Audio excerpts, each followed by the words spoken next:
Welcome back to the Fast and Senses podcast, episode number 6. Half dozen. Half a dozen, baby. I'm your host, Nathan, alongside my co-host, my father, my cohort, Todd. How you doing, buddy? Well, very good. Thank you for that sterling introduction. Oh, yeah, no problem. I worked hard on it. I've been practicing all week. Oh, all 2 weeks, I guess. It's been 2 weeks since we recorded. How you doing, dude? Good? I'm doing all right, yeah. Yeah. I'm on vacation, so things are good. Oh, yeah, we're both about to be on vacation. That's right. Not right. vacation. Vacation. I got one more shift tomorrow. And then we got to leave for the airport at 4 in the morning, so I'm so glad I decided to close. Well, you can sleep on the plane. I think I'll be too excited to go. Yeah. I think I'll be I'll slap you down. So when we're at the Mets game, I'm going to be... So. Well, it's the last game, the second to last game before the end of the season, and the Mets are in a playoff push, so it could be pretty exciting. I expect there'll be a pretty big crowd, too, if they can hold off the Braves tonight. Yeah. My dad and I and our family is going to New York, and then we're going to go see Nebraska play Rutgers. Hopefully it'll be a 2-game winning streak by then. I know. At least it's nice we got a freaking win out of the way. Get some momentum going. Because at the point you're like, oh, it's Rutgers, you know, we have a good chance. And at the beginning you're like, shit, it's Rutgers, we may lose. So, just want to get started off on the right foot. So, I mean, I guess do you want to get into the Nebraska game right away since we're already talking about it? Well, we can a little bit. I just wanted to get your take. The last week and a half, 2 weeks since we last recorded, there were little tidbits that were coming out in publications and on social media that Taylor Swift was going to be the halftime show. And then it's, started kind of having cracks in the foundations. And some people were saying, well, that's quite not settled yet. That's not true. And well, then lo and behold, like a day or two later, they announced Rihanna was going to be the halftime performer this year. So your thoughts on Rihanna and that selection? I'm totally fine with Rihanna. You better than Taylor Swift, or I mean, 50-50, or? I'm not going to lie, I probably listen to more Taylor Swift songs. She just had some catchy songs. But I mean, Rihanna's got catchy songs, too. I'd say she's probably nicer looking. I mean, I think they're both nice looking. But, I mean, at work on Saturdays in the kitchen, we always listen to What's My Name by Rihanna. Rihanna and Drake. He always goes, oh, nah, what's my name? And so we all sing it in the kitchen. So, and then she's got, like, We Found Love. I like that song. Most people probably know Umbrella. Bitch, Where's My Money? Bitch better have my money. Did you ever see the video of when Jimmy, I want to say Jimmy Fallon, but it's Jimmy Kimmel's wife, helped prank him, and she let Rihanna into their house, and like in the middle of the night, and he was sleeping, and she went in his bedroom, and all of a sudden all these strobe lights started going off, and she was singing, Bitch, Where's My Money? And she's like flipping bills, through the room, and he wakes up and turns over and looks like, what the hell's going on here? No, because I think he's done that with multiple people. Because I saw Dua Lipa do it to him too. Oh, really? Yeah. So I think that's kind of like a running prank. Well, maybe Rihanna was the original. Yeah, I don't know who the OG. The OG. Yeah. No, yeah, I'm fine with Rihanna. I mean, because I know last year they tried to do because it was in L.A. They tried to do the Compton rappers, the hip hop, yeah. Dr. Dre and them, which I like the halftime show a lot. But I don't. It was pretty lost on me. I mean, I knew those people, but the songs they were singing, I really didn't know many of them. And I was on social media, and I saw a lot of people say, "Oh, this is like one of the best shows there." And I'm thinking, this thing sucks. No, it was a great show. No, I knew all those songs, so it was great. Yeah, it's just it's like our theme here at Fast Intentions. It's generational. Your generation loved it. My generation was like, "What the hell is this?" It's like.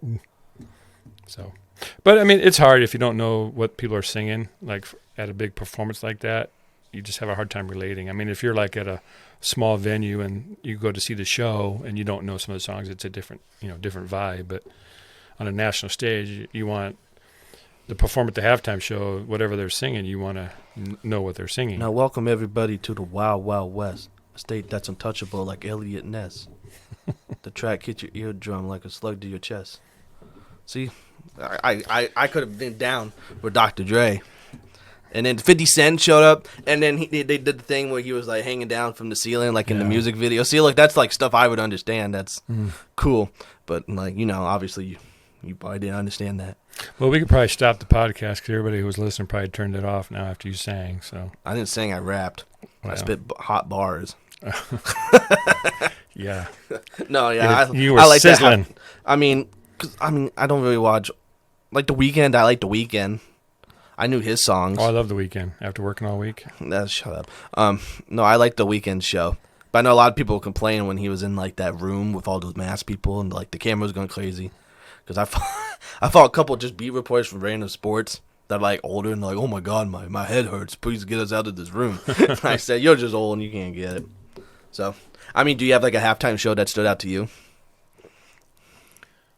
I thought Prince did a really nice job. People always talk about Prince. U2, I think, had a good show. Shoot, it's hard to remember now. It's been so long. I researched this a while back, and I think the first several years they just had like a high school marching band or something like that. Yeah, just like a drum band. And I think the Blues Brothers, they had Blues Brothers do it one year.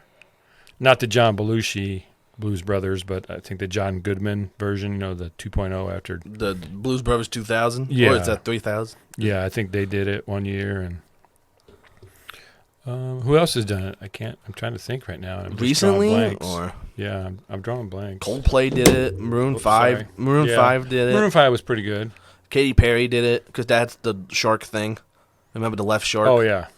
That was like not dancing correctly. Bruno Mars did it. Shakira and J-Lo.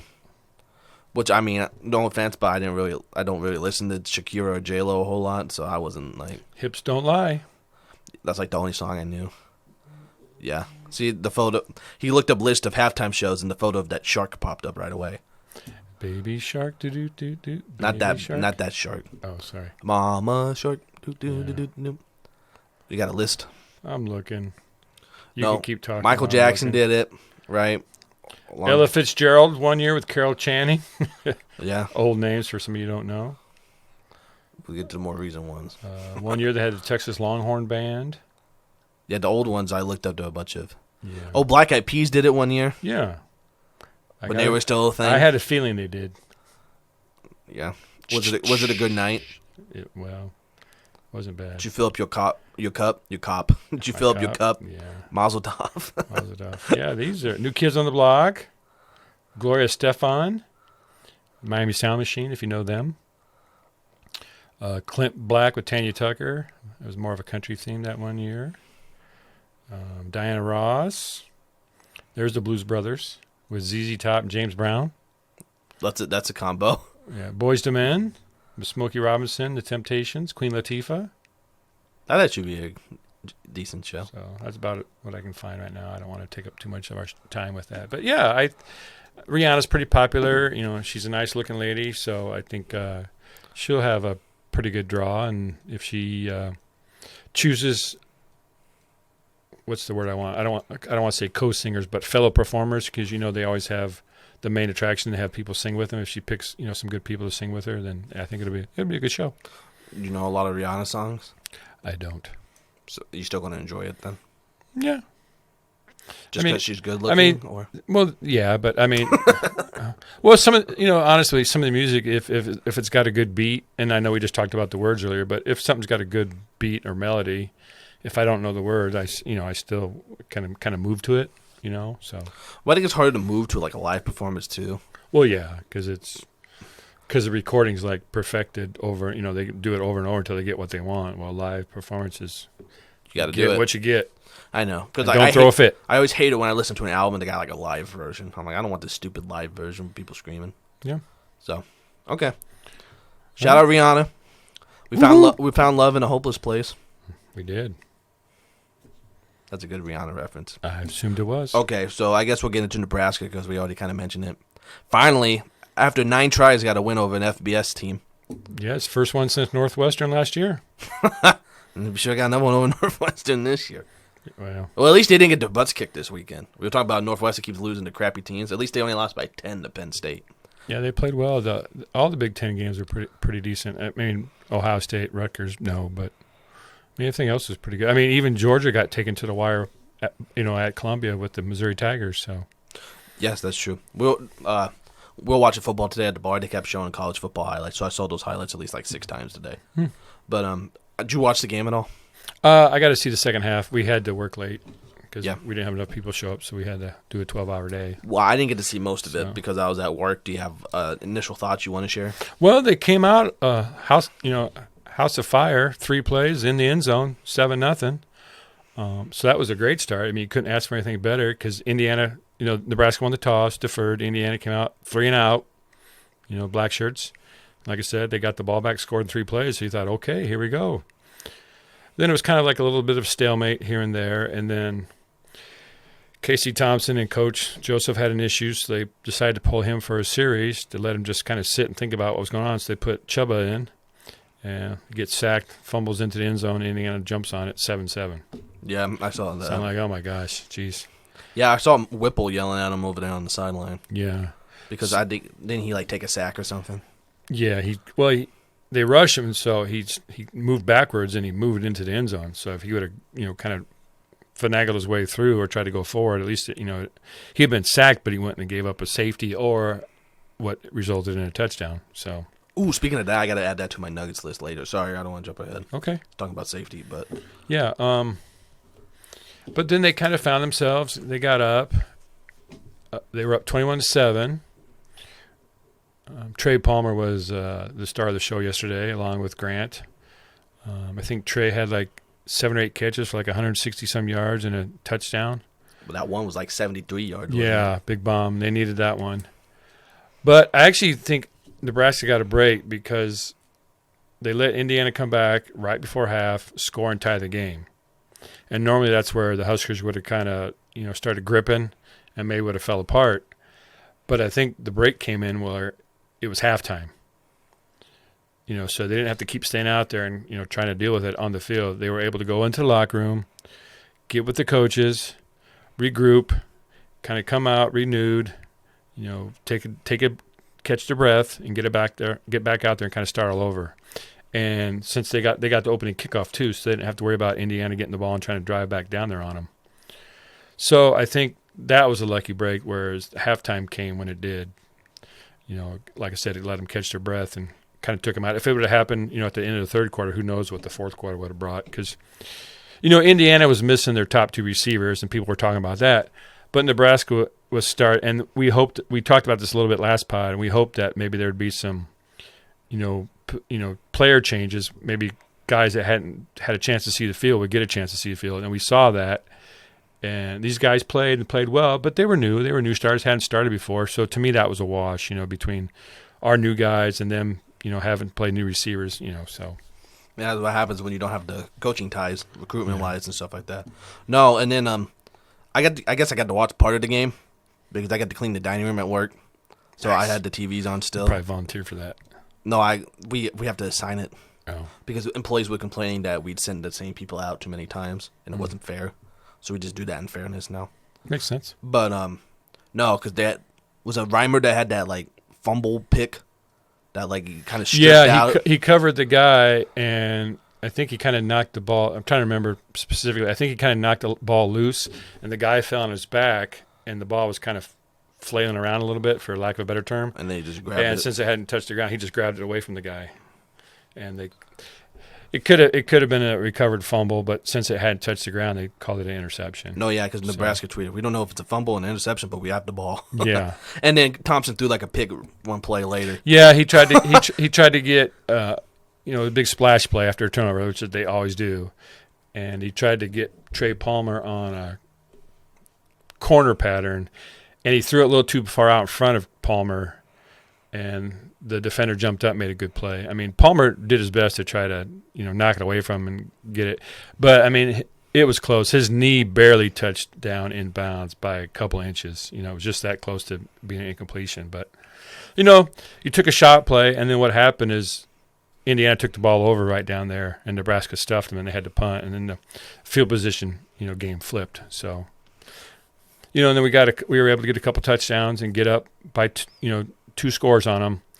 And then by that time, they didn't have much choice but to try to throw. And then Nebraska was able to lay back and play coverage. And then they were able to get a lucky break where a missed blocking assignment happened, and Ty Robinson was able to get in and get a big sack, and kill the play, and then your buddy Reimer, when Indiana had to go for it on 4th down, he was able to fade back in the zone and tip a ball away from a potential receiver to seal the game. So. My buddy Luke Reimer.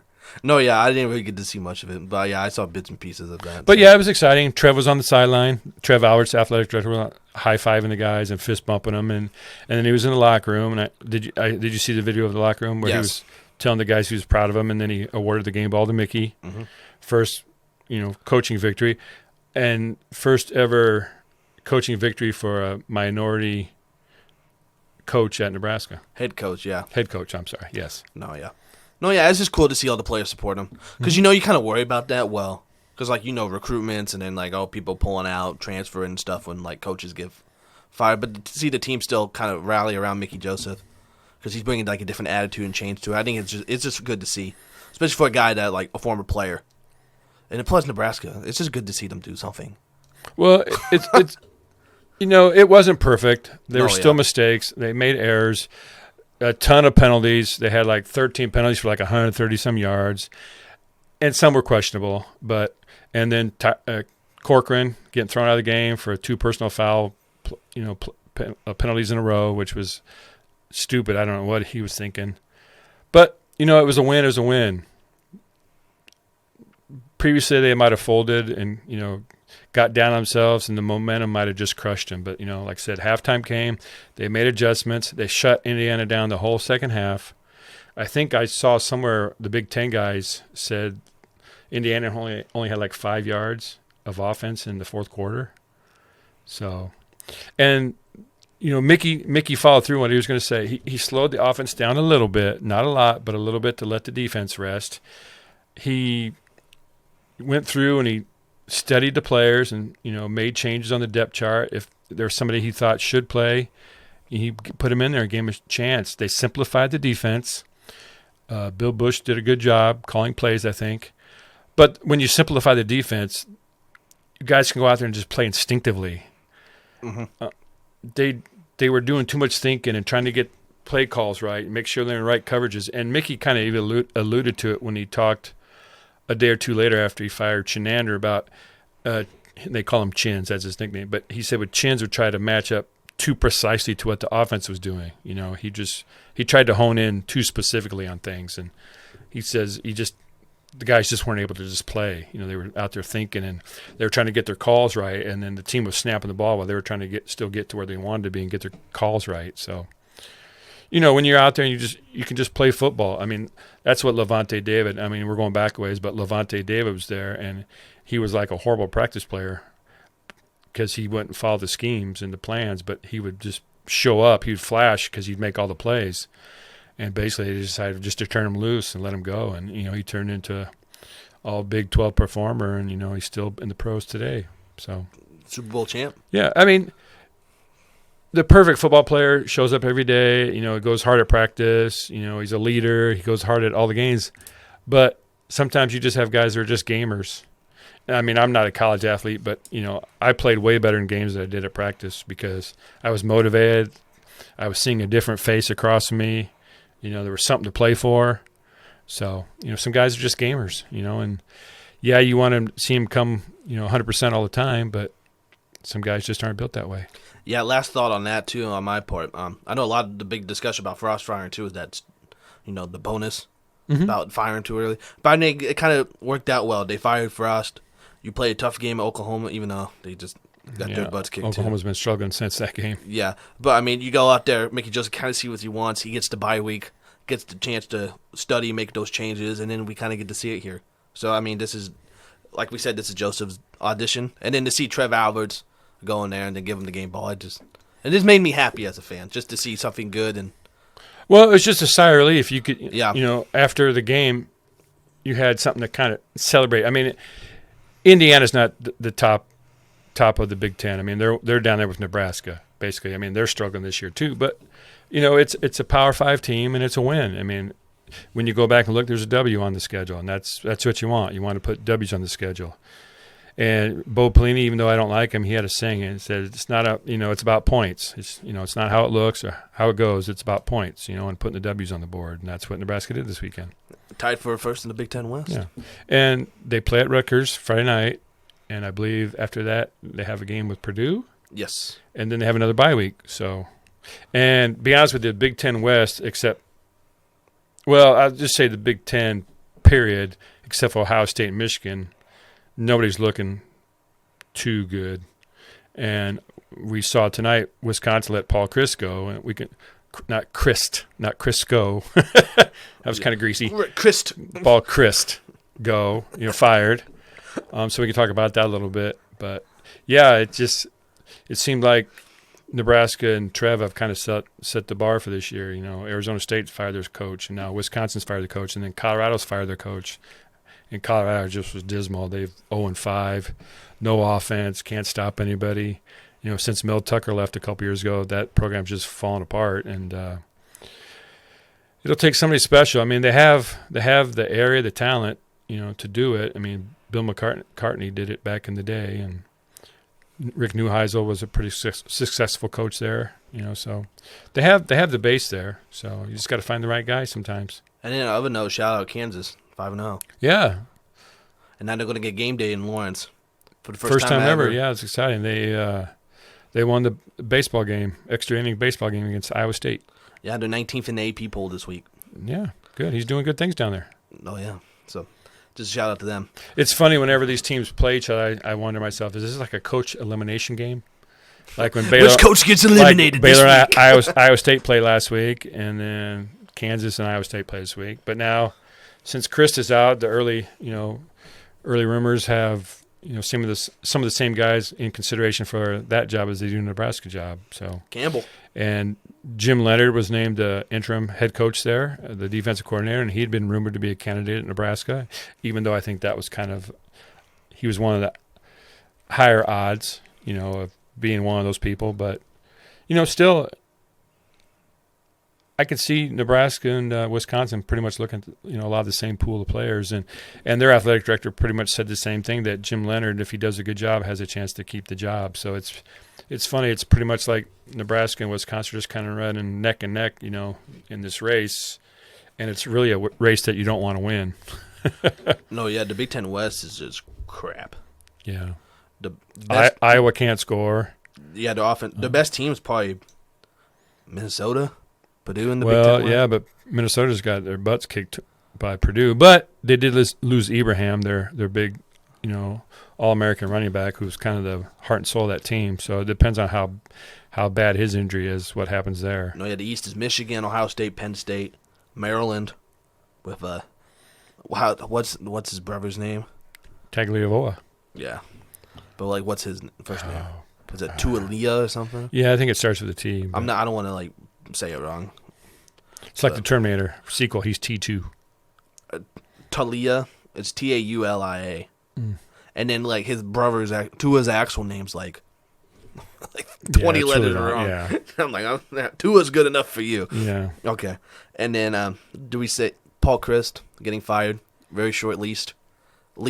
Very short leash. Well, I was actually surprised. I know they're struggling this year, but they had a good year last year. They've had good years the last couple of years. They just played the championship game here a couple of years ago. So I guess you're not allowed to have a bad season anymore. I mean, it's just, you got to produce. Especially when you have expectations. Yeah, but, I mean, Wisconsin should challenge for the West title probably every year. They should be one of the top teams challenging for that. And then occasionally they can go in and beat Ohio State or Michigan, and maybe win the title. But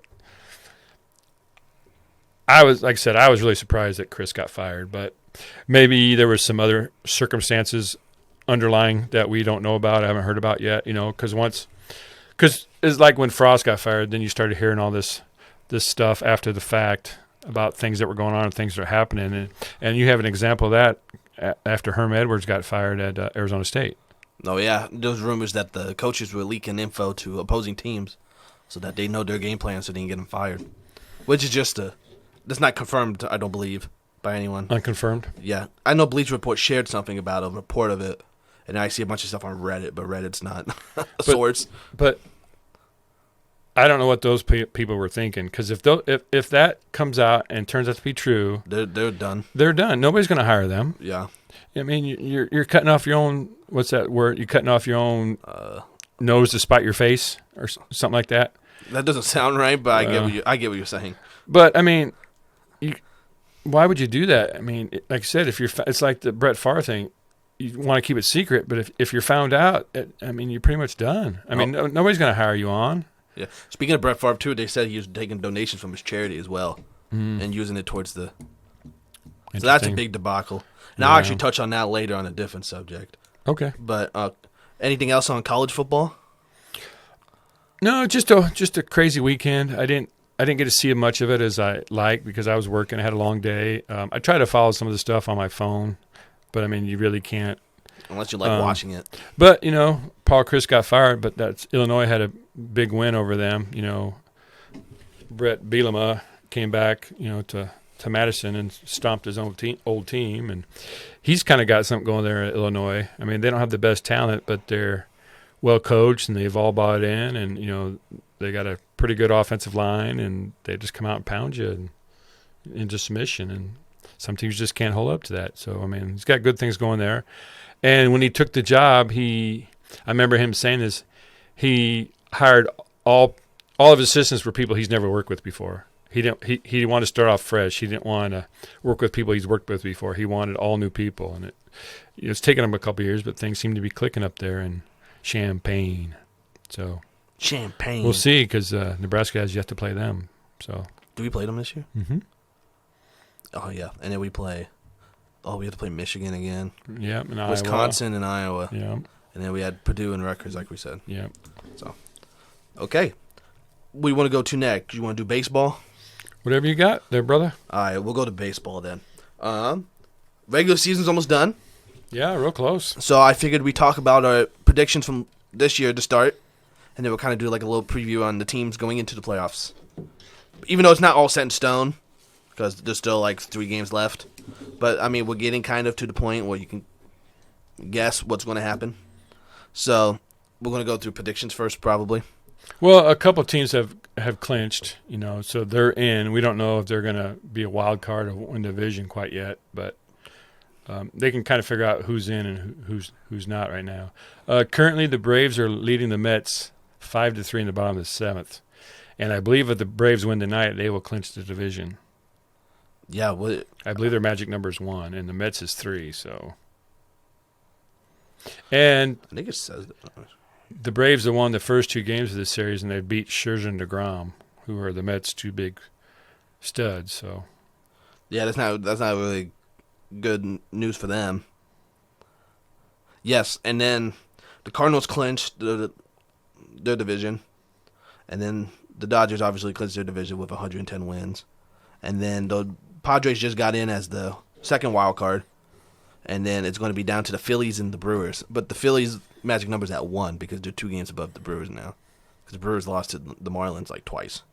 Yeah, the Brewers have kind of scuffled down the stretch here. They started off the season pretty good. And they were up by a number of games there in the Central for a while, and then just kind of sputtered. Around the All-Star break, the Cardinals got really hot. Yep. So, I mean, I picked the Brewers to win the division. Yeah, I believe I did too. So, you want to go through the rundown real quick of the predictions? Yeah, our National League predictions, you had Atlanta, I had the Mets, so right now you're looking good there. I think I was okay with the Mets prediction too, but, World Series champs, you got to give the respect. Sure. So we both had the Brewers in the Central. In the West, you had the Dodgers, I had the Padres. So that's you. I mean, my team's made it, but just not as the division winner. And then the wild card, you had the Mets and I had the Braves, so that's going to be switched around. You had the Padres and I had the Dodgers. That's going to be switched around. And then we both had St. Louis, who they ended up winning the division. So yeah, so we both had all the teams except Milwaukee. So we got to put the Phillies in there. Yep. Which I think we probably did talk about the Phillies. We might have a little bit. I mean, that was a while ago. And then in the American League division, you had Toronto. I had Tampa Bay. I kind of went on that Toronto hype. Yeah. But to be honest, I don't think anyone expected the Yankees to be as good as they were. But they both made it in as wild cards, I believe. Both of them have clinched. We both had the White Sox in the division. That's turned out to be the Guardians. We both had them in the World Series. Yeah, the Astros in the West, which I believe we both had, and that's come through fruition. Oh, yeah, and shout out the Guardians, too, youngest team in the majors, I believe. Yeah, they've really turned it on this year. Good for them. Wild card, you had Yankees, I had the Blue Jays. Yep. You had Tampa Bay, and I had the Angels. And we both had the Red Sox. The mighty, mighty Red Sox. I'm going to regret that forever because I even said the Red Sox pitching sucks, and it did suck. And I was like, man, the Mariners are going to be really good. That's a practice podcast. You always never listen to it. But I really sat there for 10 minutes raving about how good the Mariners were going to be, and then I didn't pick them to make the playoffs because I went with the homer pick. But, yeah, congrats to the Mariners, too. Finally, they ended the drought, 21 years. Didn't make the postseason. Yeah, that's the longest exciting. in all American major sports. Now, do you know who has the longest drought in all major sports without making the playoffs? If it's not the Mariners, can you guess what team? This is football, basketball, baseball, hockey. I'm trying to think.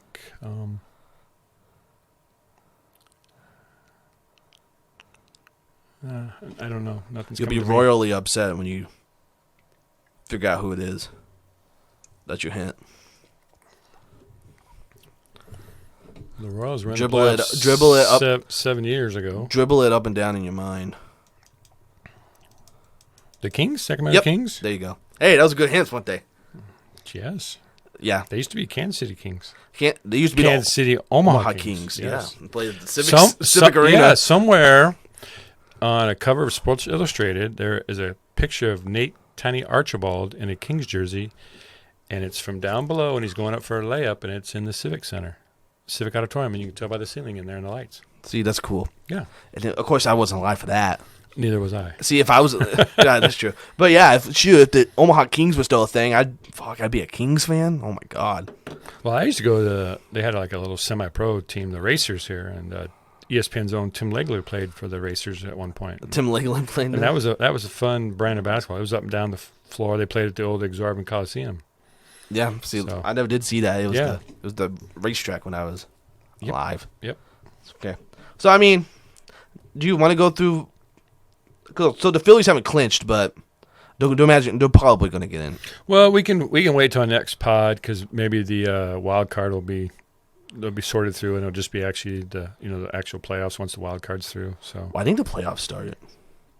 They start Friday. yeah, but So- I mean still have all the wild card round, and the wild card rounds are just so hard to predict. I mean, if you want to predict something like once the wild cards are through and we actually are into the actual postseason, I personally don't consider the wild card game being in postseason. Well, it's not the wild card game anymore. It's the best of 3 series. Well, But so the top 2 seeds they advance and then they get a bias. Yep, and then so I actually like that a lot better because I think we talked about this with the 60-game season. Remember, because of COVID for the Dodgers. Yeah, I mean, you're the Dodgers were the best team in the league going into it on paper, but like in a game of baseball where there's so many ups and downs and streaks and stuff, making it just 60 games, it doesn't. yeah, But it wasn't really justified. Yeah, because when the Nationals won it, they were like 12 games below 500, like late May, and then they ended up barely squeaking in, and then they won the World Series. So that's just stuff that doesn't happen in a 60-game season. Yeah. And then so the point being, if you play 162 games, and then it comes down to one stupid game you have to play, and then you lose, it's tough. So Real tough, yeah. At least making it a best of 3 is better. But I still think I don't like those best of 5 series in ALDS. I think that's too short. I like best of 7 better. Yeah, it's just economics and traveling and stuff, So, but yeah, I mean, they've changed that format so many times over the years. I'm not sure what it is anymore. I used to think every series was a 7-game series, and now it's not. And I just whatever they tell me when this postseason starts, what I go with. Yeah. So, I mean, even then, I don't think my predictions changed. I still have. Well, I guess it has changed because the White Sox aren't going to be making the World Series. I still think the Dodgers are too good. I know people are giving me crap. Who was that on Wednesday night was saying, well, the Dodgers isn't really a good prediction. Well, it's a good prediction when they're the best damn team. Well, it's not a good prediction because It's not a fun prediction. it's an easy prediction. Yes, but it's the most realistic. Sure, I'm trying to be accurate. Well, sure. So I think the Dodgers by far and away are probably the favorites. But I still like the Astros because the Yankees are good, but like, I don't know. I feel they've been a lot better lately. The Yankees are vulnerable. They've been vulnerable for the last couple months. They've limped down the stretch here, and I think the Aaron Judge home run pursuit has kind of masked a lot of their issues and stuff. So I mean, their pitching's been kind of bad. And the thing is, when the beginning of the year, everything was going so exceptionally well. You knew they couldn't keep it up. Yes. And then eventually it all came crashing down. Now they're back to playing like a good brand of baseball. But is it a good brand enough of baseball to win them the whole thing? I think against a team like the Astros, I don't think so. I think Astros are still. Well, a lot of it will come down to pitching. And I wouldn't count out the Cardinals. I mean, if they can get some decent pitching, coming down the stretch, that'll just keep the other team at bay just enough. They could flash, because they got a great offense. See, I agree, but I don't know. The Mets have, like we just talked about, how they lost with their two-headed monster, but the Mets are still going to be good, especially in the postseason when those guys turn on. Well, and then the Braves are going to be very electric on offense. Sorry to cut you off there. No, that's fine. Can I finish one time? No, that's my Ross Perot. No, you can't. But maybe for Scherzer and DeGrom, that'll be a turnaround where I can't take it for granted that I can come in and get these guys out. They might have to be more focused and more in tune with what they want. The pitches they want to throw and how they approach these guys. It might be beneficial to them in the long run. Yeah. So all I gotta say is DeGrom is a beast, best pitcher in the last 20 years. Okay, and so that's probably it for baseball. I mean, I don't think there's been much other news. We'll get into the Aaron Judge home run raider. I have that as one of my. We'll have a couple baseball nuggets. Oh, and then Pujols hit 700. He hasn't hit 700 when we last recorded. No, he was at 698, and he actually hit 699 and 700 in the same game. No, and I feel bad for everyone, like Cardinals fans, that it was broadcast on Apple TV. Everyone was upset. They go, "Oh man, hopefully Apple," because they do the Friday night games. And everyone's like, "Man, I hope Apple TV doesn't get the Judge homer and the Pujols." Well, he hit 2 on Apple TV. But credit to the play-by-play guy, he did do a good call on it. I didn't see it. I mean, I saw a clip on Twitter, but I mean, it was just people were just upset. Like, well, I can't even watch on Apple TV. That program sucks. And people complain about commentary. They have that issue with Thursday Night Football. Now it's on Amazon Prime. A lot of people don't have that. So, well, I think people like it when it's like their regional guys calling it as opposed to like national people. Sure, but. Yeah, people complain about that. But the guy, I just want to say he did a good job. I don't even know who it was, but he did a good job to call. Good. And good for Pujols. Yeah. Now you kind of want him to come back and play another season because he could pass Babe Ruth. Because Babe Ruth led 7-15. Yeah, I mean, he's gotten hot towards the end of the year, but you got to remember, beginning and middle of the year, he was struggling. I mean. Well, he wasn't even playing every day, though, was he? Yeah, well, and he got hurt. Didn't he get hurt? And then he got traded.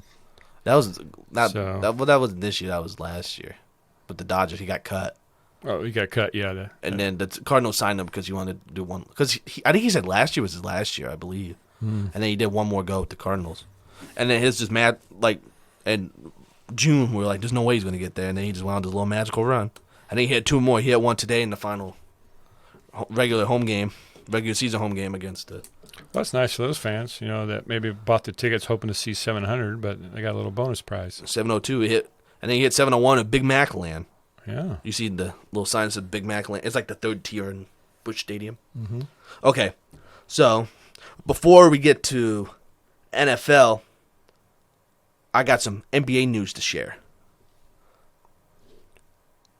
Go for it. Ooh. Sorry, you showed me Mike Evans got another touchdown. Is Sunday this Night somebody Football. who was unlucky? A little bit. So, we'll start with being a Celtics fan, we'll start with the Ime Udoka situation, which our head coach is being suspended for the year. It's kind of a weird ordeal. So it was first reported that Ime was having a consensual relationship with a Celtics staffer, and now it was against like company guidelines, which is weird because obviously Ime Udoka, I don't know about obviously, but Ime Udoka is married to the actress Nia Long, and they have a couple children, or he's engaged to her. So first off, cheating is not something we condone, on the Fast Intentions podcast. It's not really the best thing. But the fact that it was consensual and then there was reports coming out that it was going to be a year-long suspension, it just didn't really make much sense to me in my eyes. Obviously, it's a crappy thing to cheat on your wife or your girlfriend, but, I mean, does that justify a year-long suspension? That was kind of the weird thing. And then it came out that, and it took the Celtics like 2 days to actually come out with a press conference, which was very unfair to a lot of women in the industry because pictures were being posted of like Celtic staffers like posting pictures of this lady, and then people were getting like comments on their Instagram. People had like lock their Twitters and stuff, which is an unfortunate situation altogether. The Celtics should have came out earlier and squashed that right away, so innocent women weren't being like judged or anything about that. And Brad Stevens in his press conference even kind of teared up a little bit, apologizing through the women and the stuff they had to go through during that situation. But then so the consensual relationship thing was pointed out, and then Shams Charania for The Athletic reported that there was that he made a rude comment or like a schneid comment. I don't remember the exact phrasing, but he made like an unwarranted comment towards the woman. We don't know what that means necessarily. The woman he was sleeping with? Yes, the one he was reportedly having a relationship with. Okay. So if it was consensual and then he's making like a crude comment or something, that doesn't look good. And then so we don't know much else from that at all about what happened, but whatever it was justified enough in the Celtics organization's mind, who's trying to win a championship this year after being 2 games away from winning it last year. It was justified enough for him to get suspended.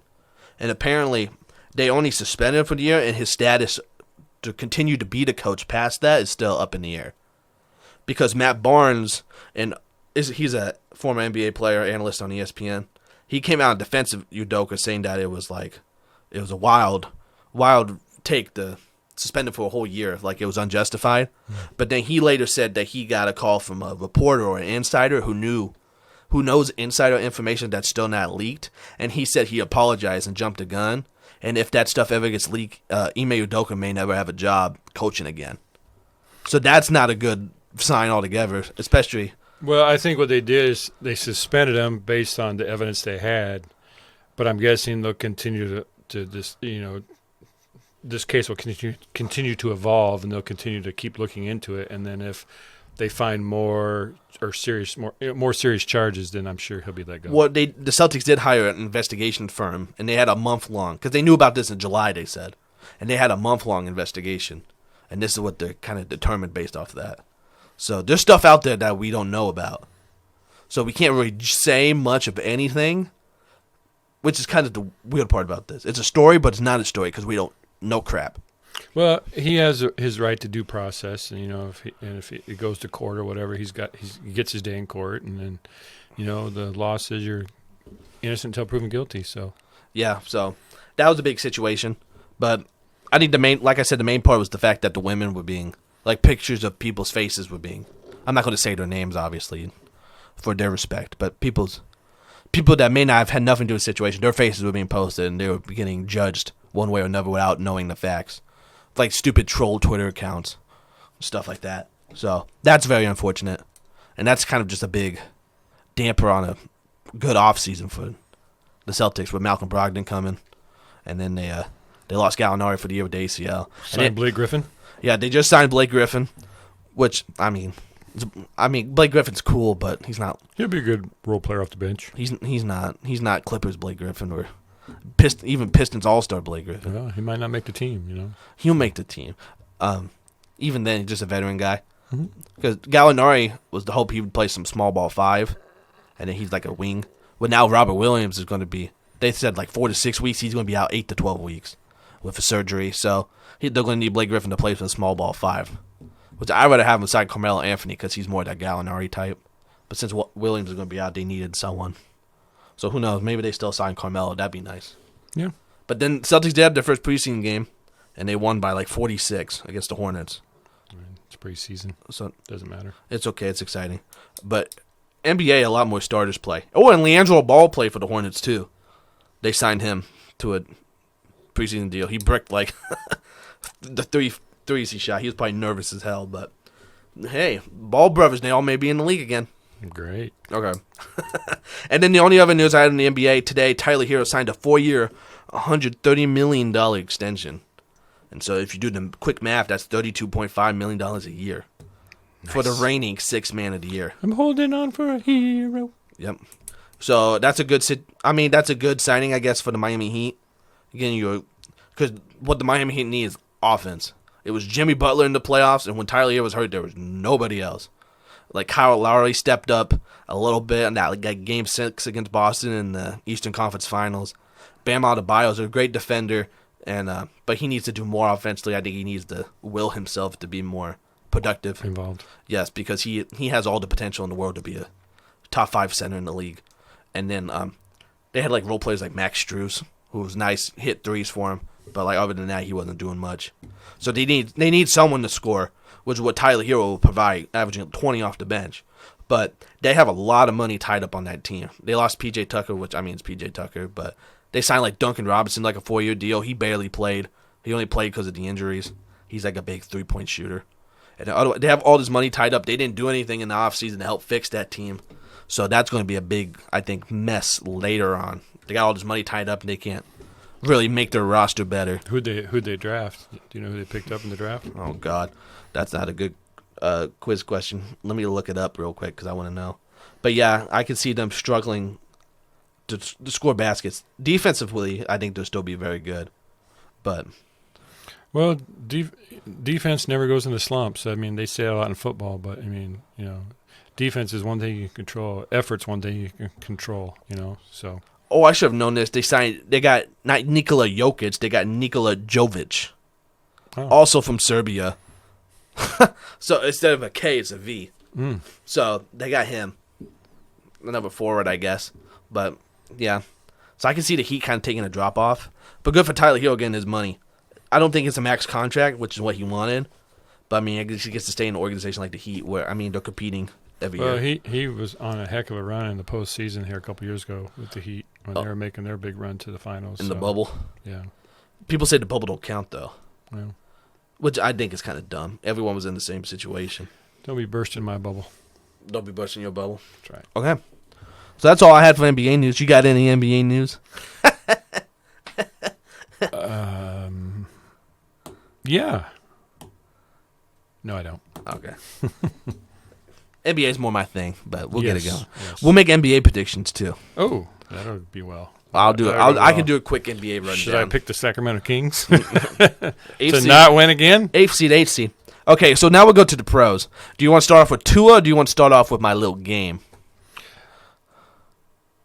You can start off with Talia Tagliavoa's brother, Tua. Tua. Was that his name? Talia? At Maryland there? Truly? Tualia? All right. Tualia. Yeah, you can start with Tua and the controversy there. Okay, so yeah, Tua got hit on Thursday Night Football, and then he was obviously hit his head really hard, and he was doing like the photo kept going around. It kept showing like the fingers like clenched up in like the motion, which means like it's like an obvious sign of like a serious concussion, and he had to go to the hospital.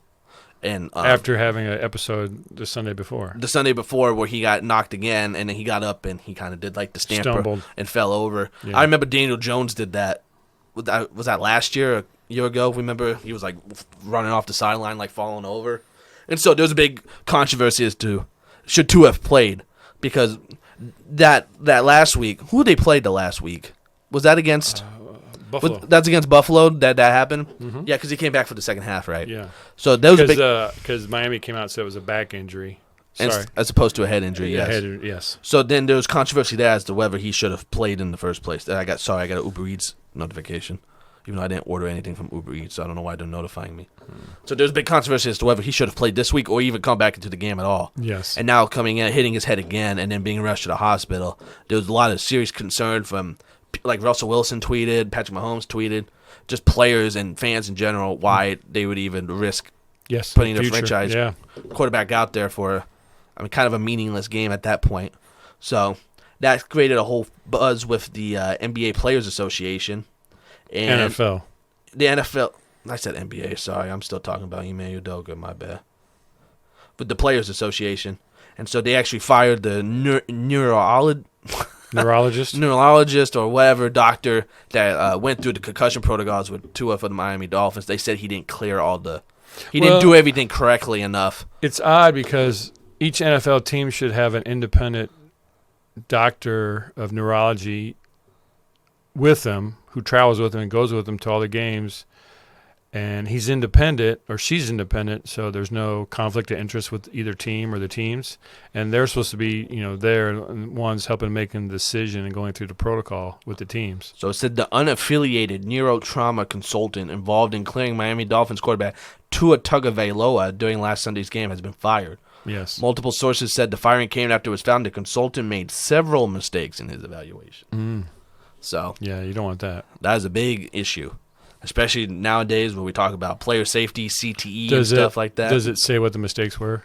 I don't believe so. NFL and NFLPA agreed that the Mackey White Health and Safety Committee, Neck Spine Committee have begun conversation around the use of the term gross motor instability. And we appreciate. Fuck, I can't talk. That's all right. Just don't read it. Anticipate changes to the protocol being made in the coming days based on what has been learned thus far. So they learned some things, they didn't clear it, now they want to change. Well, the that's protocols. usually when changes are made, when something happens and it doesn't go. Unfortunately, that's the way. To script, yes. And so prayers out to Tua. Hopefully he's healthy and he's able to make a comeback, because he finally kind of showed the glimpses of what the Dolphins thought when they were taking for him. You want him to come back, but not just for to play football, but just to come back, healthy and wise. able to have a life, Yeah, stuff. Because I think Shannon Sharp said it on Twitter. Like, sometimes you got to save the player from themselves. Mm-hmm. Like, Tua is a competitor; he wants to go out there and play. But if it's at the point where he's risking way too much, like, there's no reason to send him back out there. So that's just a big hoopla too. So. That's generally when you see the guys on the sideline, they take their helmets from them. Usually that means they're not, you're not going back in the game. So, yeah. Hopefully these changes will lead to more stringent, rules and what have you. But these teams are under pressure to win, and when your starting quarterback's out, generally your backup quarterback isn't as good, because that's why he's the backup. And your team just doesn't perform as well. Cooper Rush has been doing an awesome job for the Cowboys. I think he's 4-0 now. And 4-0 in his Dallas Cowboy career. Playing for Dak. So, but yeah, those guys don't win consistently. That's why they're backups. They might come in like a Ryan Fitzpatrick. He'll come in and he'll flash and he'll play great for 4, 5, 6 games, but eventually the other teams catch up to him, and then he's done.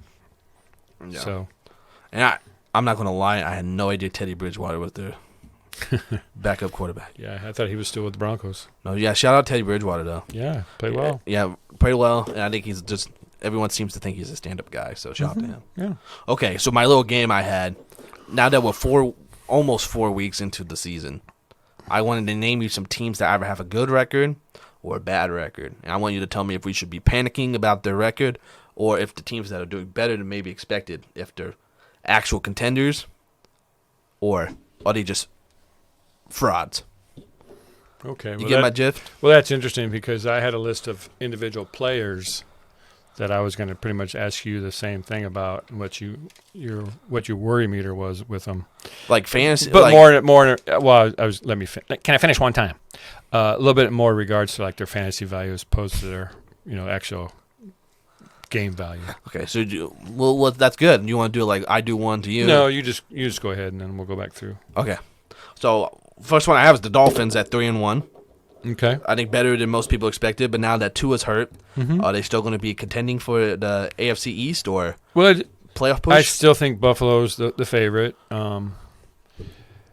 Tampa Bay, I think's defense, or Tampa Bay, I'm sorry, New England's defense is probably better than what people thought, but now they're down to their third string quarterback right now, depending on what happens with Hoyer.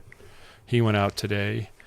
But yeah, they're athletic. They have big plays, threats. Their defense has stepped up and defense has played well.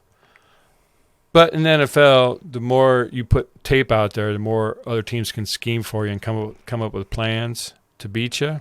So that's why you see teams, these offensive output games are usually at the beginning of the season because, especially if you have like a new dynamic or you come up with something new that teams might not have seen before, it takes them a while to catch up to you.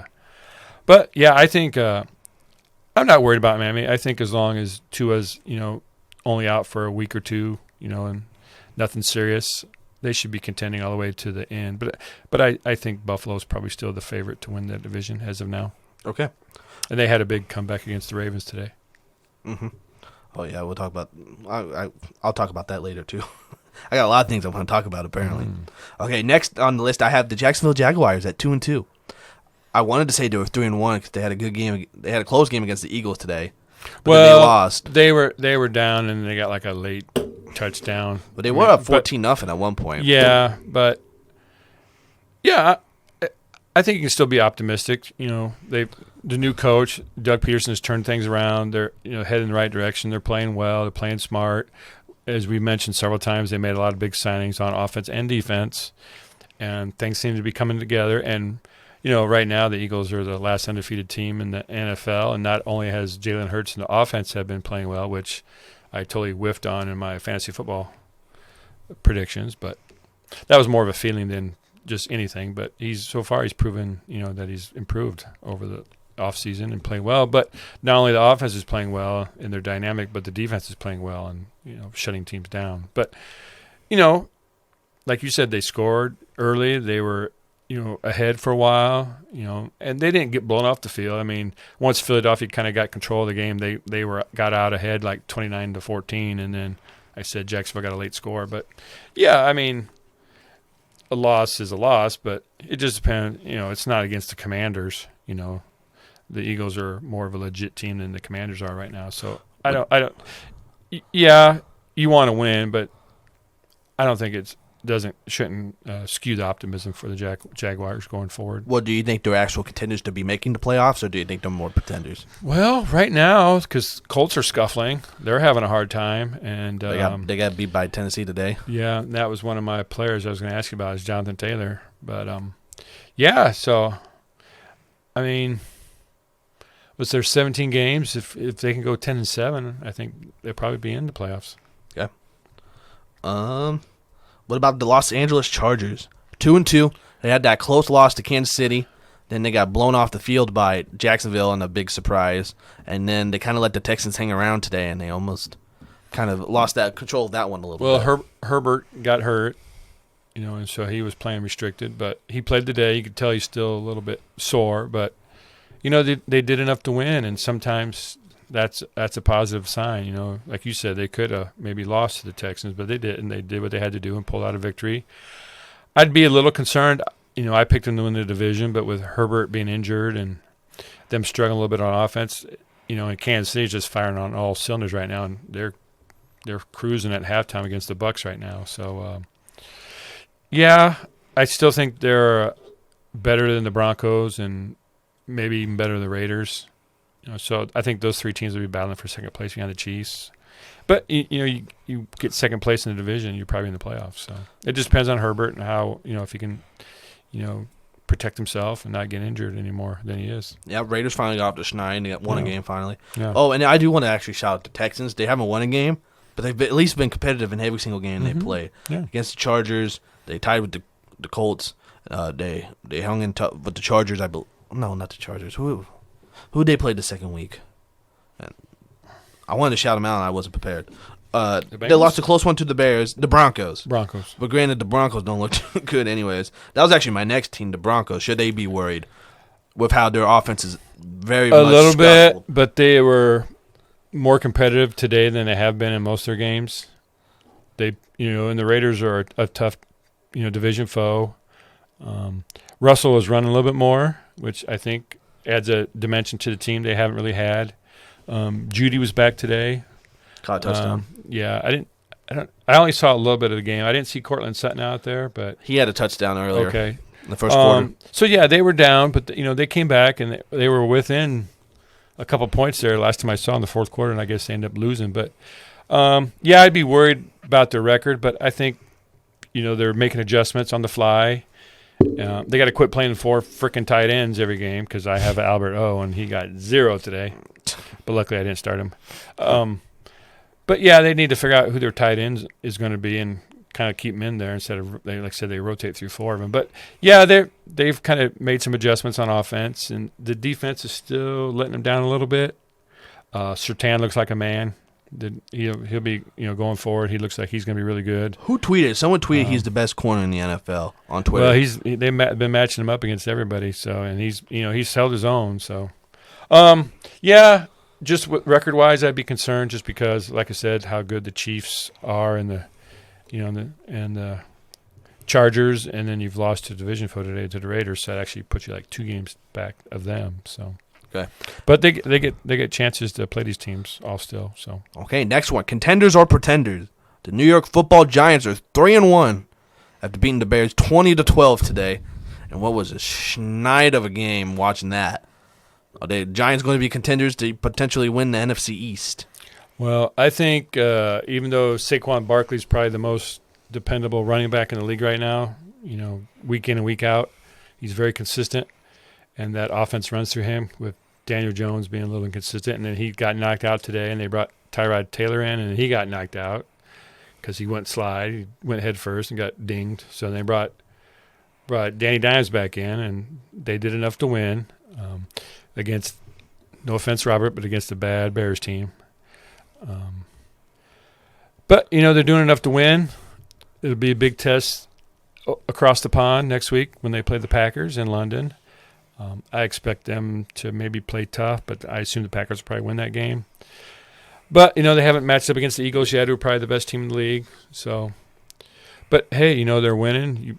You stack up the wins, and get them where you can. But, yeah, projecting forward, I would say they're probably going to be behind the 8 ball and probably won't be in the playoffs if I had to project going forward. I would agree.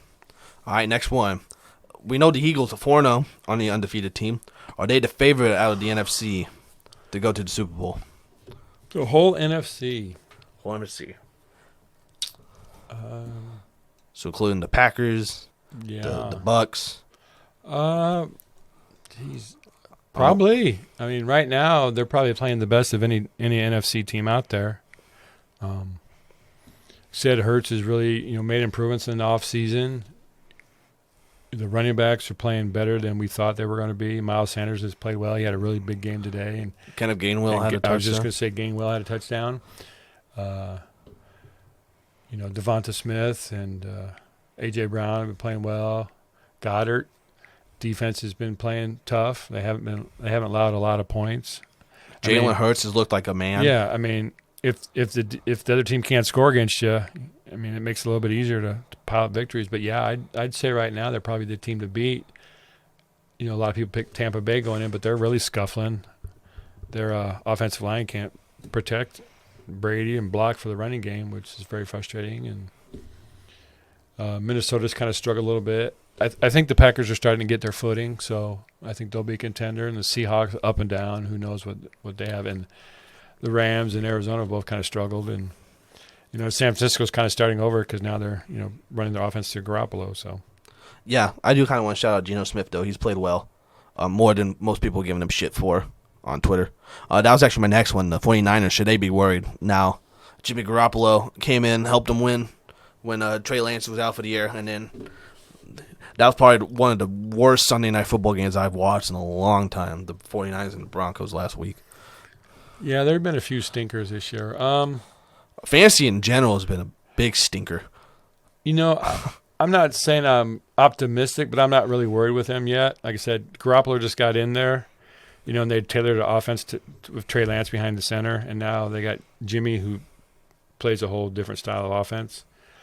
I think if they can get a semblance of a running game to help offset their passing game, the 49ers should have a shot to be pretty decent, I would think. I could see them, around 500, maybe a game under, maybe a couple games over right now. Okay. And then the last one I had was the Bucks, because although I'd be really worried about the Bucks right now. Because they're 2-1. They didn't look good on offense against the Packers. Granted, they didn't have Godwin or Julio Jones or Mike Evans or anyone. But right now they're losing by 21 to the Chiefs, and the Chiefs are in the red zone again. Yeah, well, it all comes down to the offensive line with the Bucks. I mean, for whatever reason, they just aren't able to protect. They have no semblance of a running game, unfortunately. And so they're relying on the passing game, and if they can't protect Brady, he doesn't have time to throw it downfield. So, he's throwing his little checkoffs to the tight ends and the running backs and stuff. And, they're trying to nickel and dime their way down the field when other teams are, big splash plays. So, yeah, I'd be really worried if I was the Buccaneers right now. Yeah. I'd say as right now they're probably not even favored to make the playoffs. Well, who else do they have in that division? The Panthers, the Falcons, and the Saints. So fortunately for them, that's a big hoopla of a division. Because, I mean, the Saints haven't been healthy with Jameis Winston, but he hasn't looked good when he was in there. So, fortunately for them, they're in a crappy division. But, yeah, their offense is struggling. Tom Brady's he had 3 touchdowns going into tonight's game. Yeah. He'd do a couple, but, yeah. Yep. He's, even fantasy guys are, talking about it. Don't start Tom Brady this week. Bench him. If you got a good backup, put him on your bench. So. I'll have a good backup. I have to start him. Yeah. In the ESPN one. Well, I think Tommy B went second overall in our league. So he did go second overall after Mahomes. So, hey, but in that league, tight end touchdowns are worth 6. So quarterbacks are a lot more valuable at the beginning of our draft than other leagues. Yeah, for mention. Okay, that's all I had for my little game. You want to do yours? All right. Well, we'll start out with Russell Wilson. Your level of concern with him and the offense. It's very concerning because they just haven't looked like they found their footing at all. You think maybe obviously in the new system, new people, it would take a few weeks to figure it out. But like one touchdown a game, like they just look like they're struggling really bad. Because they had like obviously with what's the receiver that's out for the year? Tim Patrick. I was trying to say Tim Anderson, but that's the baseball player. Yeah, Tim Patrick going out. You still had guys like Courtland Sutton, Jerry Jeudy. They had a lot of offensive weapons, Javonte Williams. And then just the fact that they haven't figured it together kind of based off of that, it's worrisome. And then you had questions about Hackett making dumb coaching decisions. They said he's kind of just calling plays now. He's letting other people kind of help out with the coaching situation. So it's a level for concern. I mean, they kind of look good today, but they gave up a lot of points to the Raiders team, which we knew the Raiders team was going to score offensively. It was kind of the defense was the question mark. So I'd still be worried about Russell Wilson. But, I mean, especially because coming out of Seattle now, proving that he can go lead a team to a Super Bowl, I guess. He's not really doing a good job of that right now. So, well, Tim Patrick was a very underrated piece of that offense, but he got hurt so early in the year. I don't know if Russell and him ever got a rapport together. Yes, but I think the point I was making that. Well, I'm just adding some. No, I agree. Counteracting anything you said. Sorry, I wasn't meaning to attack you in that way. I don't feel attacked. Okay, well, just losing a big part of your offense struggles, but I think Russell Wilson has plenty enough to be. He should be able to deliver if he's as good as 7th best quarterback in the NFL. So Ezekiel Elliott. See, Zeke is like he's looked good this year, kind of fantasy wise, but it's just what are we talking fantasy or player wise? You tell me. You tell me. I think he serves as he's an average back. Maybe that's kind of disrespectful, but he's not. I don't think he's going to end up being offensive rookie of the year. Was he offensive rookie of the year or did Dak win that? Someone won it. I don't remember. But they were both phenomenal their rookie year, and everyone just kind of expected, oh, man, the Cowboys are back. I mean, he hasn't lived up to that hype. But I don't think he necessarily needs to, and they have a guy like Tony Pollard that can come in and mix it up, and do different things. So maybe fantasy-wise, Ezekiel Elliott's never going to be that top 5 back everyone expected him to be, but I don't think he has to for the Cowboys. And then when Dak comes back, if he's able to be healthy and produce like we know he will, I think they'll be fine in that offense. I still think the Cowboys can compete for that division, too. But the Eagles are very scary. All right. Allen Robinson. He's been on a milk carton for the last couple of weeks. He has. He struggled the first week against the Bills. But I think a lot of people credited that to, it's the Buffalo Bills. And then he got off the schneid the second week against the Falcons or the Seahawks. I don't remember who they played. And my phone died, so I can't look it up. But he got off the schneid, and he looked better. I keep saying schneid a lot, too, and I realize that. I need to realize that in my podcast vocabulary. Get your schneid off the schneid. No, but there was a lot of concern about Matthew Stafford going into the year with the elbow surgery. Oh, well, maybe Matthew Stafford won't be as good, but they still have plenty of offense. They got Robert Woods out of there. Allen Robinson wasn't being used correctly in Chicago, or Justin Fields was throwing to him, so maybe there's not a big worry about it. But he hasn't done nothing. The Rams. I think the Rams in general should be kind of worried. That defense is still elite. But the offense needs to be able to be consistent with that defense, too. They got to be able to outscore people. And that's kind of concerning on the first part. Yeah, I would agree with you. It might speak to how well Darnell Mooney played in Chicago, So, and fantasy-wise, yeah, it's hard when Cooper Kupp dominates so many of the touches. So that's kind of You think, well, Cooper Kupp will get double teamed. Well, Cooper Kupp touches the damn ball if you Yeah, and play. I think I don't remember the stat. I can't remember if it was 46 or 54 games, but they said like first time in 46 games that he didn't go over 100 total yards in a game. So that's a pretty amazing feat. Was that last week? Yeah, he didn't catch a touchdown pass. I think he ran one in, but he didn't catch one. Yeah. Speaking of running touchdowns in, Jonathan Taylor from the Colts. Level of concern here. What didn't he have? He had like a high ankle sprain today too, didn't he? I believe he had an injury earlier in the game. I don't remember exactly what it was. No, that's a big issue. And then for some reason, that offensive line, they just can't open up anything for him. Like he's the motion that makes that Ocean go. He's the ocean go. Yeah, he's the motor of that offense because he was so good last year, and then Carson Wentz looks like crap in Washington. Granted, he has no time to throw. It was kind of like Carson Wentz just needed to be that system quarterback to just get them down the field. He needed to be like a Jimmy Garoppolo with the 49ers, but he couldn't do that, making dumb plays. Well, then Matt Ryan came in, and he's expected to be like a better version of that. Well, he can't do that when Jonathan Taylor's not opening up the game for him. And then rely on Matty Ice to have to get you down the field with like Michael Pittman, who's a good receiver but not good enough. Jonathan Taylor, I don't want to be concerned yet because if the Colts are going to be anything, he's going to be the reason why. But yeah, right now it's not looking good. But yeah, his running threat opens up the passing game. Yes. But they said he left late with an injured ankle, and they're supposed to play Thursday against Denver. So quick turnaround. So it'll be interesting to see if he plays or not. Yes. So if that turns out to be a situation, obviously the Colts are going to be in trouble. Mm-hmm. But hopefully he's on a rough patch and he'll get it going as the year goes on. And Nakeem Hines will be a big fantasy pickup. Yes. The last one I had is Kyle Pitts, the tight end for the Falcons. Don't get me started on Marcus Mariota today. Had to pick him up in fantasy. Sucked. They scored a touchdown today. They ran the ball 10 times. They didn't throw it once. They just ran down the field, touchdown. Sound like a good philosophy. Sucked. Green Bay needs to do that. They don't fucking run the ball enough. Atlanta, Marcus Mariota, he's a serviceable, I think, low-end transitional starter. He never turned out to be the franchise guy in Tennessee. Even though he did win him a playoff game against the Chiefs. But they just don't have enough offensively, I don't think. Drake London's turned out to be a pretty decent rookie receiver for them. Maybe not as good as Chris Olave in New Orleans. He's kind of turned it on here in the last few weeks.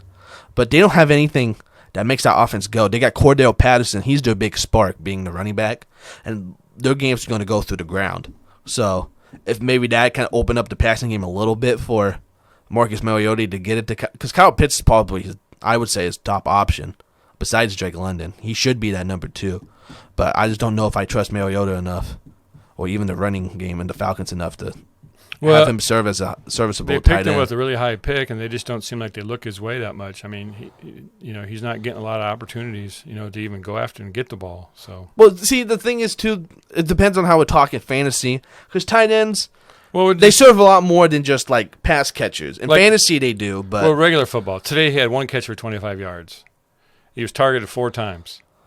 I mean, your other receivers are, okay, you got Drake London, yeah, but he's a rookie. Otherwise, you have the Zacchaeus, Hesse Algier, who is the other running back. Drake London only had 2 targets, or 2 catches. I mean, so it doesn't look like Atlanta was throwing the ball a lot.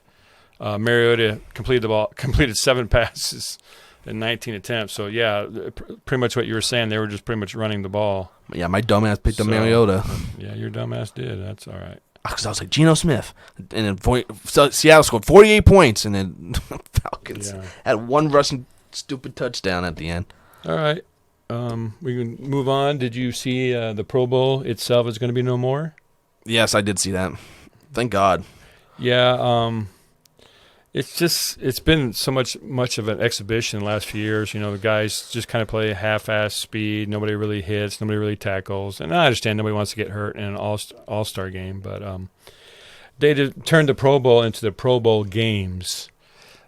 They have some skills competition. Well, now they're going to have a week of skills competition with something going on every day, apparently. See, I like that. And it's going to culminate and lead up to a flag football game at the end of this week between the AFC and NFC. They haven't decided what the skill competitions are going to be, but apparently Peyton Manning and his Omaha Corporation Omaha, are going to be involved in helping decide what those are going to be. So I think the players had a say in this and said, they really weren't interested in playing the game much anymore because it just, like we were saying, it's just more of an exhibition than anything. It really wasn't real football. More of a hassle to go down there and even play it. Like, you're out of the playoffs, and who wants to go play this? That's the bad thing, too. It's like at the end of the year when no one gives a crap anymore. Well, it used to be in Hawaii every year, so the players kind of look at, it's like a vacation. I can go with my family for a week or whatever, have a little fun, be with the guys for a little bit, and get away. And then they had it in Miami or something, 1 year, and I don't know where these are going to be. But, yeah, hopefully this will get people more excited, more involved. But I cannot remember who the player was, but there was a professional player that actually tore his knee up in a flag football game in the sand 1 year. So that's not foolproof as far as injuries go. But at least I think that's safer. That more people will be more likely to play it. Yeah. And then I think the skills thing's cool because they do like I think they pre-tape those like quarterback precision ones, where they hit the targets. Yeah, I mean, like I said, Peyton Manning's, helping out, so I'm sure he has some ideas, or maybe, you've seen the Madden Academy, film when he's training, and, he does all this funky stuff, and Tom Brady would go work out with him and stuff. So I'm sure maybe Peyton and his group will come up with something, that's a little exciting, a little more intriguing. Maybe, put these players' skills actually to the test. So. Oh, and then speaking of Peyton Manning, did you see the Eli Manning thing on ESPN Plus? The Chad Powers? No.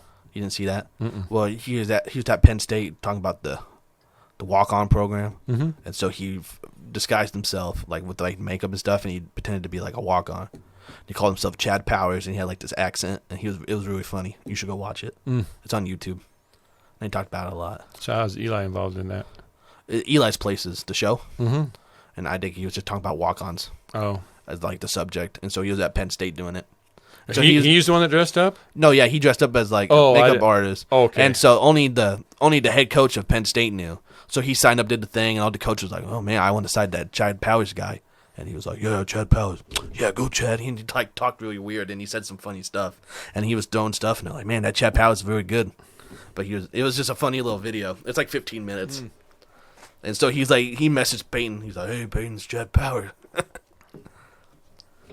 All right. Well, the last thing I had in pro football was I saw that Tampa Bay, after they had the suspension of Mike Evans and some injuries with Godwin and stuff, they signed Cole Beasley.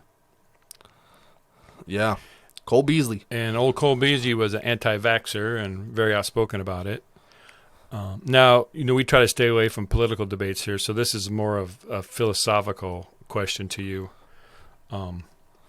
And we'll tackle this in regards to fantasy, which might not be as important to some people, but I just want to get your perspective on it. Sounds good. All right. You're out there. You're drafting. You need a receiver. Cole Beasley's out there. And you don't agree with his takes, as far as vaccinations and shots and all that.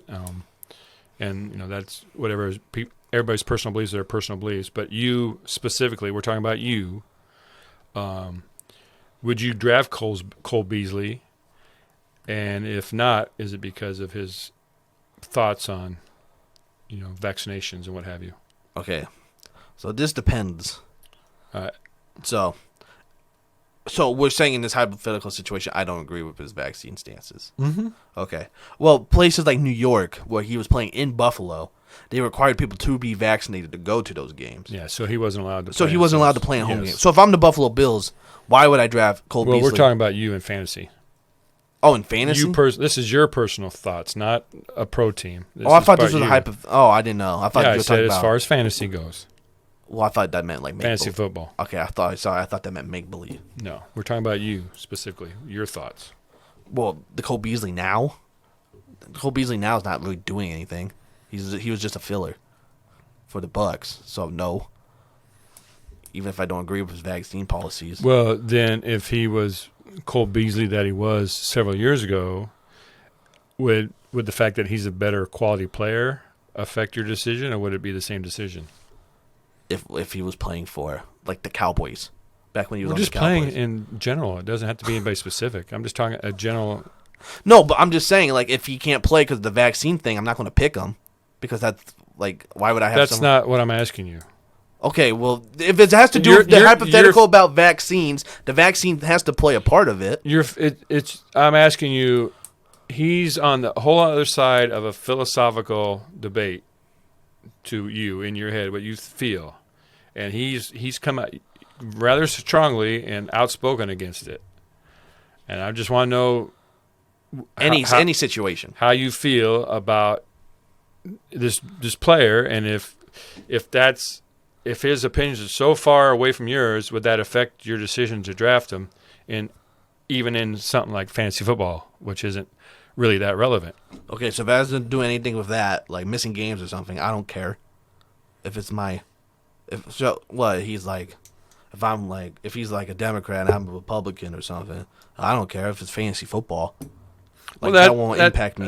That's really not a philosophical difference. Yeah, I mean, Democrats and Republicans. I mean, you might not be able to draft half the players in your team if you go that. I'm just talking about. Well, I need if you have. Well, he's an anti-vaxxer. You have a strong opinion. You believe people should be vaccinated, getting boosted, wearing masks. He came out very strongly against all that and outspoken and believed it was a hoax and wasn't needed and it was just a government thing. And so, does that opinion that he had affect your decision when it would come to selecting him or picking him in fantasy or what have you? If he's the best player at the time and it doesn't impact his performance on the field, I would not care, fantasy wise. That doesn't affect me. So it doesn't bother you at all. Me taking him in my fantasy football team, no, because I don't have to deal with him on a daily basis. Maybe the situation may change if it was an actual organizational thing, and if like I'm promoting this as the team, you should do this, you should do that, and then having an anti-vaxxer on the team promoting a different thing, that would be a situation. Fantasy football wise, it wouldn't bother me. Okay, I just was curious if somebody with strong disbeliefs or beliefs that are different from yours would affect your opinion and how you would deal with them. And then just the level, would it change based on the quality of the player? Like if he was a top-tier guy that was outspoken against what you believe or, just an also-ran, would that affect your decision as well? No. See, I think that if it's a real-life situation, that would affect me more than the fantasy football side of it. Well, I don't know if you can technically relate as far as a real-life situation. I mean, would you want to hire him as an employee at the fast food restaurant? I don't know, but you probably aren't the one making the policies there, so. Well, I'm allowed to do – we just haven't hired anyone. They taught me how to hire people, but we just haven't hired anyone for 3 months. Well, I came across it, and when I saw he signed, I just thought, that's could be a physical or, a debate that somebody could have with themselves, based on his stances, that are – no, yeah, but you could do that for a lot of things too. Well, yeah. So I mean, it doesn't have to be specifically that. I just thought, because of him and his outspokenness and the stuff that he dealt with, where he was suspended and couldn't play certain games and stuff like that. I just want to know your philosophical opinion on somebody like that. No, I get it. But yeah, so I guess when you specifically said Cole Beasley, I thought that kind of implied the vaccine thing. I didn't think you meant just like philosophical in general. Well, like yeah, because opinion. Well, that's what I'm talking about. Because this must be going over your head. No, I get what you're trying to say, but you're saying it's not about the vaccine, but it is about the vaccine. I didn't say it wasn't about the vaccine. I said it's about his philosophical stance on vaccine and mask and all that. That's all a hoax and it's not necessary. And then you have this strong opinion that it all is necessary and needs to be done. Yeah. That's the philosophical debate. Yeah, but on fantasy football, it doesn't matter. I don't have to talk to him. I don't have to actually go meet with him and have like meetings with him. But if I was an actual owner, say I own the Buffalo Bills. The New York requires players to be vaccinated to play home games. You can't play half the home games. We're trying to support the NFL as a community. People go get vaccinated. And then you have this guy on your team coming out saying, oh, this is crap, blah, blah, blah, blah, making a big fuss on Twitter, people hating on him. Obviously, I wouldn't sign the guy because he just brings a whole lot of bad attention. I think any normal business owner would probably, even if they may necessarily agree with him and make certain points from a partnership and business model wise, it's not smart. Even if he's a strong, productive player that could help your team. Yeah. in that case, Antonio Brown would still be on the team. Because he's still technically a high productive player, but then you got to deal with the bullcrap on him too. But granted, in his defense, and Cole Beasley's defense, I guess, his vaccine thing, he still went out on the field. Antonio Brown would leave in the middle. He left in the middle of a game and said peace, and he had left again the game against the Jets. So that's a different situation. But there's players out there. I mean, Ray Rice could have been someone that still got signed and played football, but because of his whole situation, he never played again. Or shoot, I mean, I guess Deshaun Watson's still playing, but so. Okay. Well, maybe I didn't phrase it in the right form for you to understand right away what I was getting at, and I just said fantasy football because it's something that, even though it's not a real entity, it's something that you control and you run. No, I get at a specific level. But yes, so though I said fantasy football, I probably just meant it more in a reality situation, but. Okay. In a fantasy football format. Okay, because that's what I thought you meant when I was talking about, you can't play half the game, so. Mm-hmm. But then when you said fantasy football, I thought you meant the. Yeah. Okay. But, I mean, the fact that he's missing a bunch of games, I think would make the debate simpler or easier for somebody to say, no, we're not going to sign him because he's not playing these games. So it kind of undercuts the debate about the philosophical differences and whether or not, that makes a difference and whether or not you want this person to play for you or represent you. Well, I guess hypothetically, in that situation, that's kind of my own beliefs too. Mm-hmm. So I mean, we got kind of political, anyways.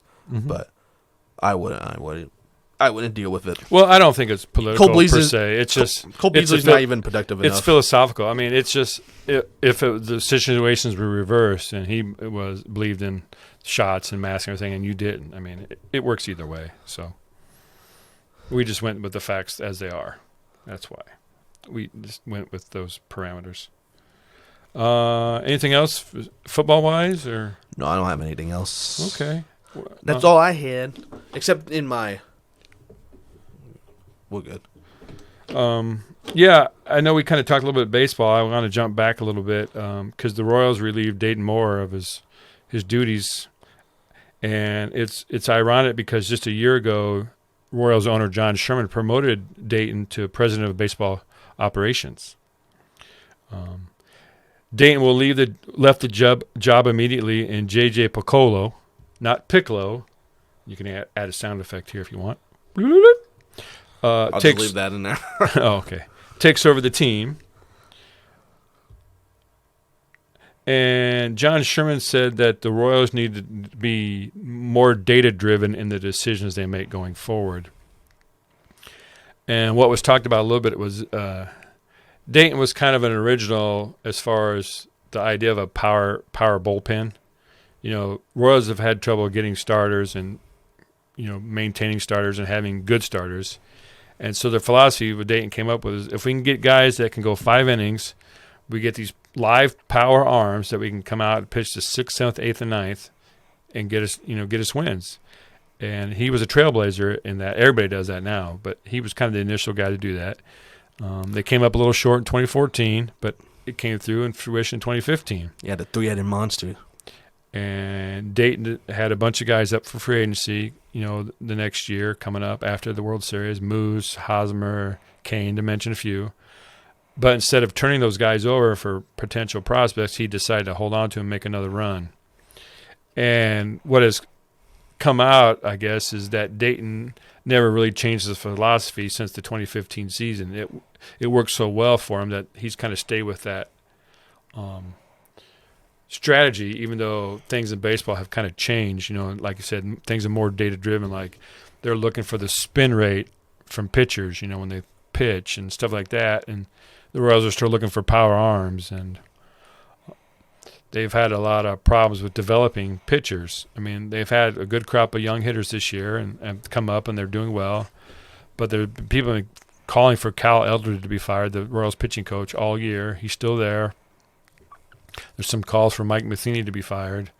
But changes are being made.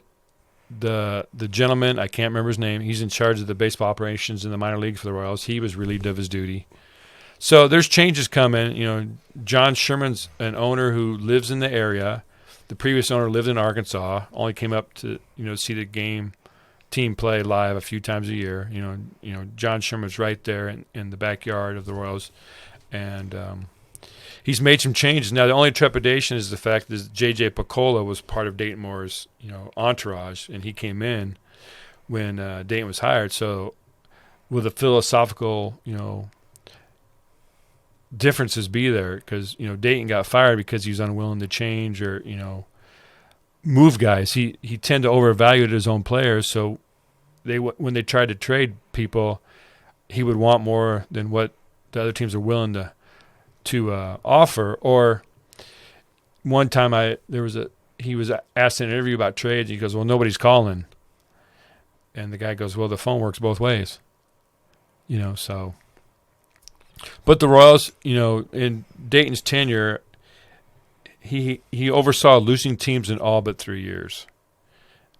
So he has the World Series title, and he should be proud of that, and everybody should be proud of that. I was proud of it. I went down for the parade and went to a World Series game, and I was excited. But when you look at his overall resume, he had that 2-year run of success, but otherwise, his teams weren't doing much of anything.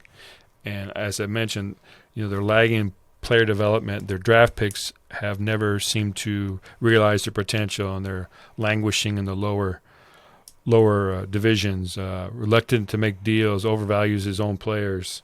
I think changes need to be made. I think a lot of people were surprised that Dayton Moore was the first one to go.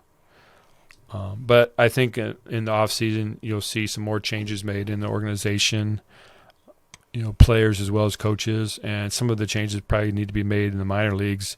And they're where they were kind of a forerunner in the pitching involvement game with the power bullpen. Now they've kind of fallen behind. And we talked about it. A lot of the stuff's data-driven now, and the Royals just haven't evolved into that way of thinking. And now they're behind in the game that they were kind of leading for a while at one point. I know you liked the Royals this year and thought they had some potential, and they seem to have some potential on the hitting side. The hitting side mostly. But your thoughts of Dayton Moore and just a little bit of general feelings on the Royals? See, a lot of that is an organizational decision, especially if they feel philosophically he's not adjusting to the times, and that's dated, and they need something fresh to retry. But baseball especially is one of those sports that's hard to really develop something right away. Like, it did take him a while to get, but those guys that made it successful were guys that he drafted and got up to the majors. Mm-hmm. So, you want to say partially that it did work, right? They won the World Series and everything. But no one would have thought that young core that brought up to Kansas City that it would just kind of die out after 2-3 years. Well, his philosophy was put these guys together at low A, win a championship, move them up, win a championship. Get them learn. He wanted them to realize how to win together, and they did. So, but he wasn't willing to separate them once, he kind of had their run at the majors where, he just wanted to keep them together, keep the band together, and wanted to make one more run at it, and they failed miserably. And, they could have maybe traded off a couple parts to pick up some pieces. But I get that, but, in the end, was that necessarily a bad thing? Because before that, when was the last time Kansas City was really competing for anything? 2000, probably. So, 15 years. Mm-hmm. So you had that success. I don't blame him for giving it one more run. Obviously, I agree with that because even if you trade him, you're going to get these prospects and you're going to have to redevelop the system again anyways. So, it's always kind of iffy. But I think especially for a team and a franchise that hadn't had much excitement, I can understand that. But then now it's been, 6 years since that happened? So philosophically, if nothing's changing, yes, obviously get rid of him. So I'm not going to necessarily say him refusing to give in and just restart was necessarily his fault. And then the overvaluing guys, everyone does that, I believe. Everyone will be like, oh, I'll get this, and then eventually they settle for something less. So, I think if they feel philosophically it's the right thing to do, it was probably the right thing to do. You get something new and something fresh, try something different, because obviously the guys they developed and tried to make work hasn't worked out. Well, I think it also makes people in the organization uncomfortable. And they think, well, if he can go, then any of us can go.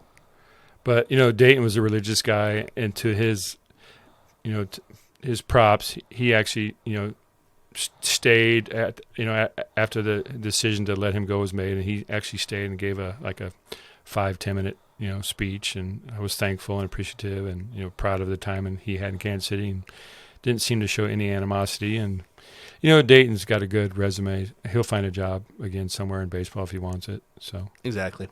So hopefully JJ Picola, not Piccolo, is willing to make some of those changes and do some of those things that maybe Dayton wasn't. And they talked about they would have debates about certain players and certain people and what to do, and then they would compromise, and one of them might get their way one time and the other one might get their way another time, and then you hear rumors about potential trades they could have made that they didn't, and then you're like, oh man.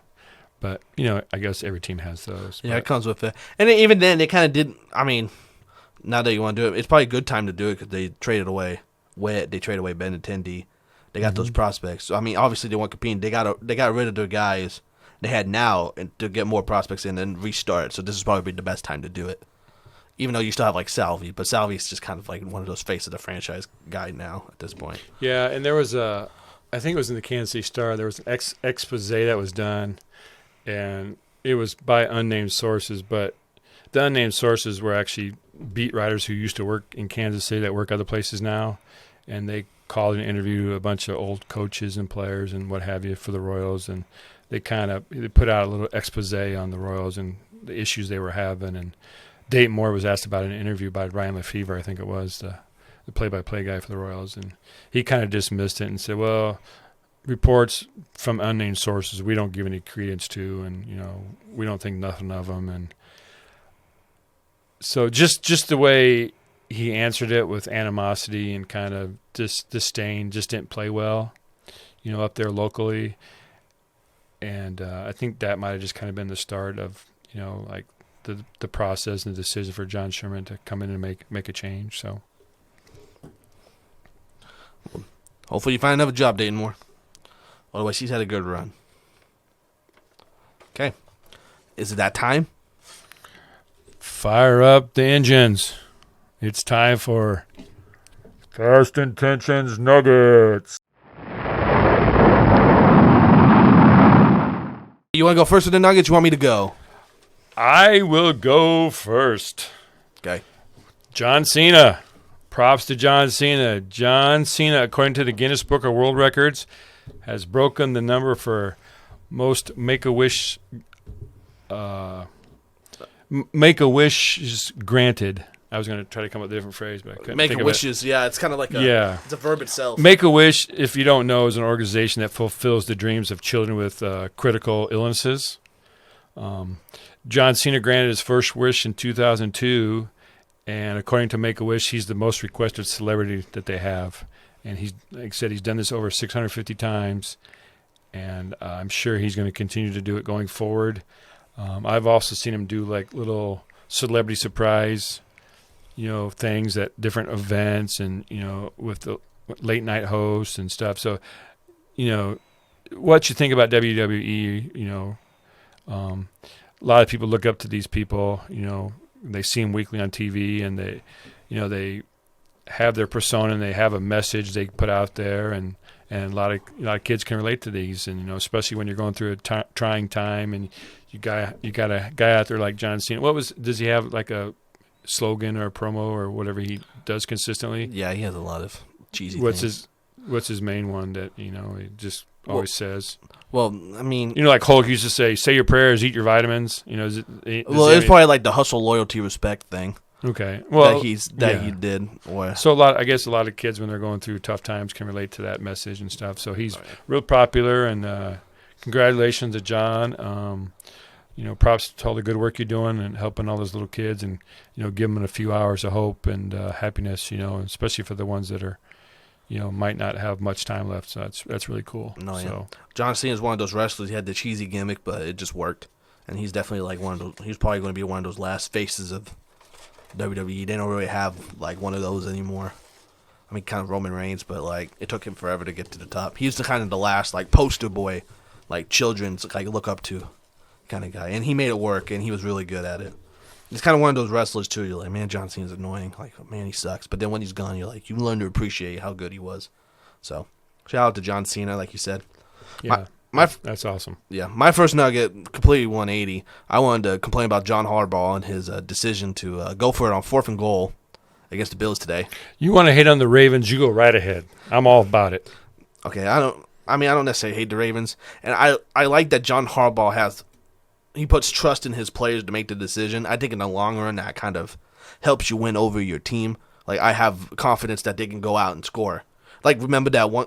I don't remember who they were playing that one night when the clip where John Harbaugh was like, Lamar, you want to go for it? He says, yeah, and he says, okay. And then they go for it and they win the game. Like, that's a good thing. But he did this with the 2-point conversions twice last year. Didn't they lose to the Steelers on the 2-point? Was it the Steelers they lost the 2-point conversion? And it seems like it was. They lost by 1, and they did it against the Packers too. They lost by 1. And then today, they had a chance to kick a field goal with 2 minutes left. Obviously, the Bills were really good offensively. There's no guarantee because they got down to like the 5-yard line at the end of the game and just kicked the field goal to win. But at that point, you just got to take the points. I think it was just a dumb decision by him, and it kind of cost the Ravens the game today. Well, I think any pro athlete, if you give them a choice to go for it, they're going to say, let's go for it. Of course. I mean, not many would. And if you have somebody on your team that says, nah, let's kick the field goal, you probably don't want them on your team anyway. Well, yes, but then again, even if John Harbaugh thinks this sends a message to my offense that I have faith in them, how about it sends a message to your defense? Oh, yeah, we'll kick the field goal because I know you guys can stop Josh Allen and them from going down the field and tying this game up or winning it. Yeah. So, I mean, it works both ways. Oh, yeah. And I think in that point, you just got to take the points, especially against a Bills team that's really good. A win like that does a lot for your team and confidence going forward. Well, the Ravens, I believe, had a 10-point lead at half, maybe a little bit more. They were up 17 at one point. Well, it was 20-10 at half, I think. Yes, and, I think so. So they kind of gave up the lead, even though they were up by quite a bit. So I think this was a reaction to, giving that lead up, and he, instead of just trying to play it out, honestly, even though it gives the impression that he believed in his team, I actually think what he did shows his lack of faith in the team. How so? Well, he didn't believe they could, step up and hold on. The percentage play, and we talked about the onside kick here a few weeks ago. The percentage play, it's a low percentage play. The Raiders did that today too. That was stupid. At that point on the field with the time left. I mean, you got Justin Tucker, arguably the best kicker in the league for the last 20 years. I mean, take the points and play it out. You're for sure tied. At best you're 50-50 on this play, and the way it turned out, he was rushed and he kind of threw off his back foot and it had no shot. Exactly. That's why you should kick the field goal and get the points. All right. My next nugget, I'm going to stick with the WWE. Triple H, who is now the CEO and president, or? He's not the CEO. He's the head of creative now. Head of creative. I don't know his exact. He has a title. I'm not exactly sure. Okay. Well, apparently he has extended an invitation to basketball's Dwight Howard to come and, I guess, try out for the WWE or make an appearance or maybe be a celebrity guest on the show. It just said he was been extended an invitation, so I assumed that meant that he would be interested in him as possibly a wrestler, some kind of wrestling persona. Well, I think Dwight Howard tweeted something about it before, too. Has he? So I'm not 100% sure. Well, Dwight's, 6'10", 250 or something like that? He's a big guy, he could be a good antithesis to somebody. Well, they had Gronkowski on there doing stuff before he decided to unretire and go back with Tom Brady. Yeah. And then they have Logan Paul. He's fighting Roman Reigns at the pay-per-view. I saw that. So, I mean... He's really made a career out of just being an idiot, doing stuff in the rings, boxing, and now this. I know. He's the most popular over 0-1 professional boxer ever, and he lost to another YouTuber, KSI. Yeah. So, and then, he lasted with Floyd Mayweather, so shout out to him. Maybe you'll be boxing someday since you're on YouTube. That's not going to happen, my fat ass. I'll be tired after half a round. Just knock me out already, Logan, knock him please. out quick, Mick. All right. Next nugget I had, Antonio Brown. He was in a hotel in Dubai in UAE, and he was naked in a pool. And there was other people in that pool. And apparently he was showing his junk, and he picked up a woman, splashed her in a pool or something. Whatever it was, he was exposing himself buck naked. And he was twerking and stuff. And that got viral on Twitter. So, it's good to see Antonio Brown still out there living his life. But he's a character, all right. Yeah, definitely. I haven't seen anybody just do a 180 so quick in the NFL. And he was responsible for a lot of his own demise, just being stupid. Yeah. You feel bad for him, especially if it's like something I feel underlying. I know his children were fairly young when he was in Pittsburgh, and that's been several years now. So I'm sure they're still fairly young, and just those poor kids, and just people knowing that your dad's Antonio Brown, and just maybe he's got some kind of CTE effects that from playing that we don't know about, and it's affecting his mental state. I mean, I just he seems to, like when he got cut from the Raiders, was it? And he ended up with the Patriots or whatever. Just splashing in the pool. And he just ran out the back door. Whoa! And they were filming him, and he just happened to be looking at Twitter at the time he got cut. I said, well, that's a setup. But, yeah, I just, he just worked his way out of, from different teams. He got bored, he got tired with whatever was going on, and he just, outlived his welcome in all these different towns. Said he only wanted to play with Tom Brady. Lived at Tom Brady's house for like 2 weeks or whatever that story was. Won Super Bowl with him. Now he hates Tom Brady. Yeah, he's posted photos of him and Giselle from the Super Bowl celebration. Yeah, it's he's excuse my French. He's just a dumbass. But on a certain level, I just feel bad for him because he's totally undercut himself, and hopefully he can get some help and get his life turned around. We need Pittsburgh Antonio Brown back. That was the best one. Yeah, Tony Toe Tap. Or twerking on the end zone. LeBron James, Draymond Green, and Kevin Love have purchased a Major League Pickleball team. Woo! And apparently this is a part of a Major League expansion to 16 teams in the Pickleball League. Now, stop me if you knew there was a Pickleball League at all, let alone expanding to 16 teams. Were you aware there was a Major League Pickleball team? I'm not stopping you. All right. Do you know what pickleball is? Yes, I know what pickleball is. Right. We played in like middle school. Well, apparently anybody from their 90s to their teens plays. In the pickleball league? Yeah. And I saw something somewhere, the best player was like 20, 21 or something. It's just crazy. I mean, there's leagues for everything. Yeah. It's Major League eating. Well, I mean, if you have like a pickleball league, I assume everybody on the team has to fall within a certain age range. Or, you don't want to see some 21-year-old out there playing some 80-year-old grandma. I if they're good enough. Well, so keep your eye out on the pickleball league. We don't know what team or what town or anything. So if you're big into pickleball, let us know what you hear. Keep us advised on the pickleball happenings. Yeah, hopefully we got a pickleball listener out there.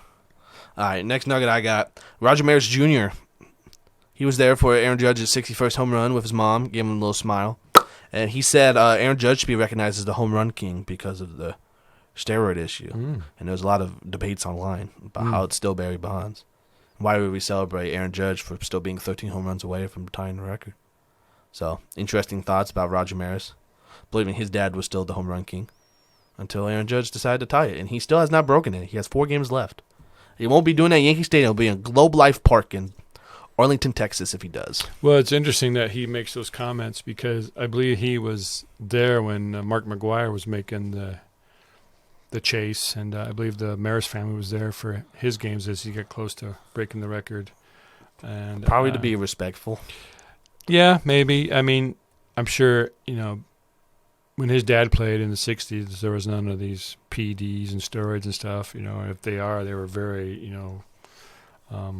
prehistoric state of development. And, guys might have did uppers and downers, but, that's nowhere near the effect of what they have now. And, he had trouble. I mean, the pressure got to him. He would lose, if you read stories, he would lose hair. Clumps of hair be able to pull clumps of hair out of his head. Just the nerves and all the attention that it got, and people would just follow him around constantly, day to day. And so, yeah, I could see his son, out of respect to his dad, if the record's broken, he wants it broken by somebody he feels is doing it legitimately and not with, help or assistance of, synthetically. Yeah, I've had that whole debate about the steroids thing, and obviously if you feel like they're cheating, they shouldn't get the recognition, no matter how good Barry Bonds was before. But at the point, it's so hard to determine who did it, who didn't, what. You kind of just gotta. There's rules set in place now for it. You just kind of gotta keep going. You can't just say Barry Bonds doesn't deserve it. and then like David Ortiz, who had like a test that apparently wasn't a real test, but he still tested positive, but he's in the Hall of Fame. So it's just a big hoopla. I think it's kind of just like you have to accept what it is, and then we just keep going on from there. Yeah, that's kind of just my final stance on it. Barry Bonds, you could be the home run king. I don't. Yeah. It doesn't bother me. It's a big debate because, like you said, if they recognize Barry Bonds, why won't they recognize Pete Rose? Well, he bet on baseball, but okay, but that really doesn't affect what he did on the field. Exactly. So that doesn't make sense. It means he's like Antonio Brown. He's a dumbass, but betting on baseball doesn't affect what he did on the field.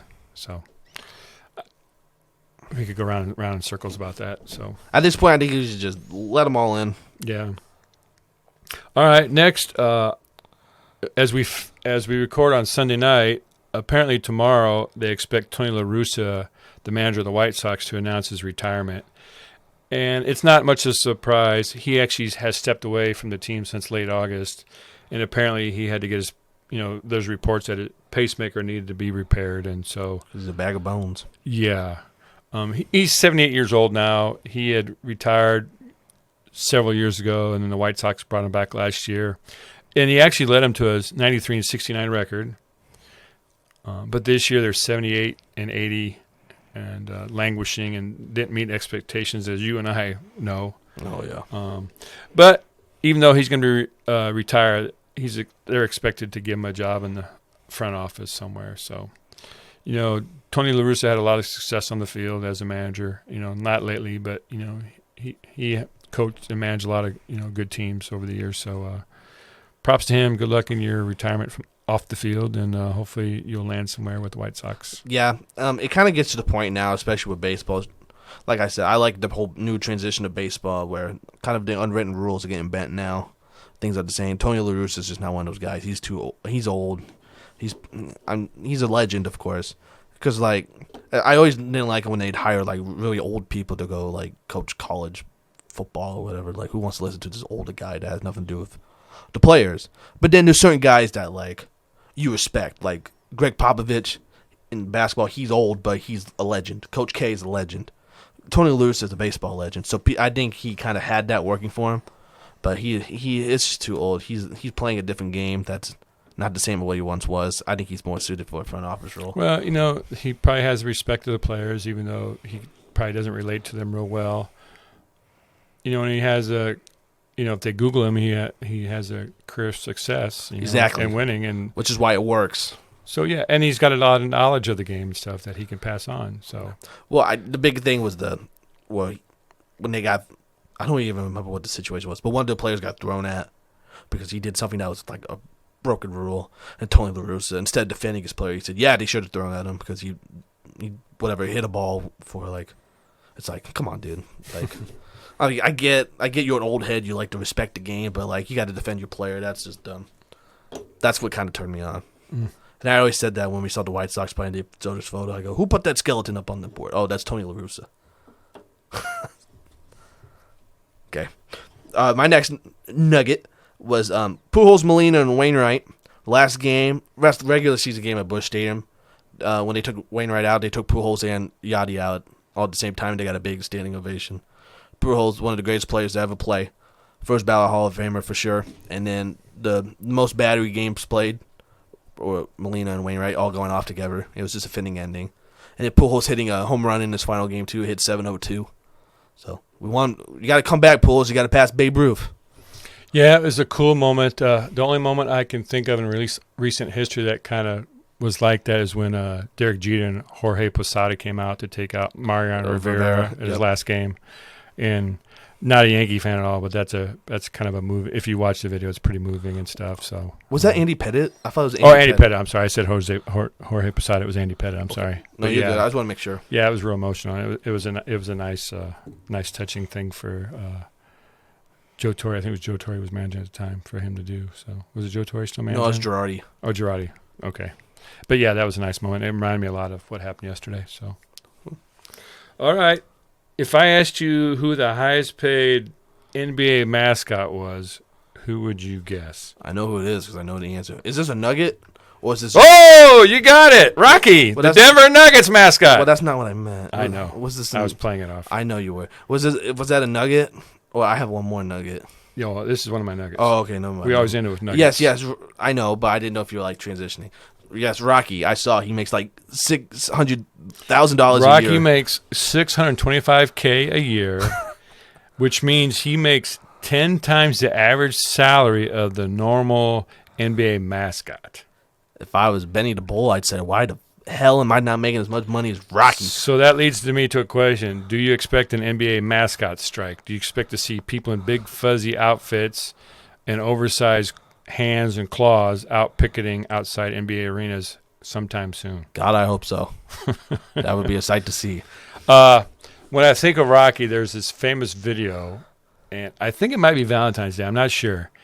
And he's got like a regular sized teddy bear. I mean, not like a 3-foot teddy bear. And he runs down. And these two women sit in the stands, and he gives it to her. And he's like, oh, and he's like kind of like swooning, and he acts like, she kind of looks at him, smiles, and he kind of acts like she's like, disappointed. So he grabs away from her, and she's like, throws her hands like, what?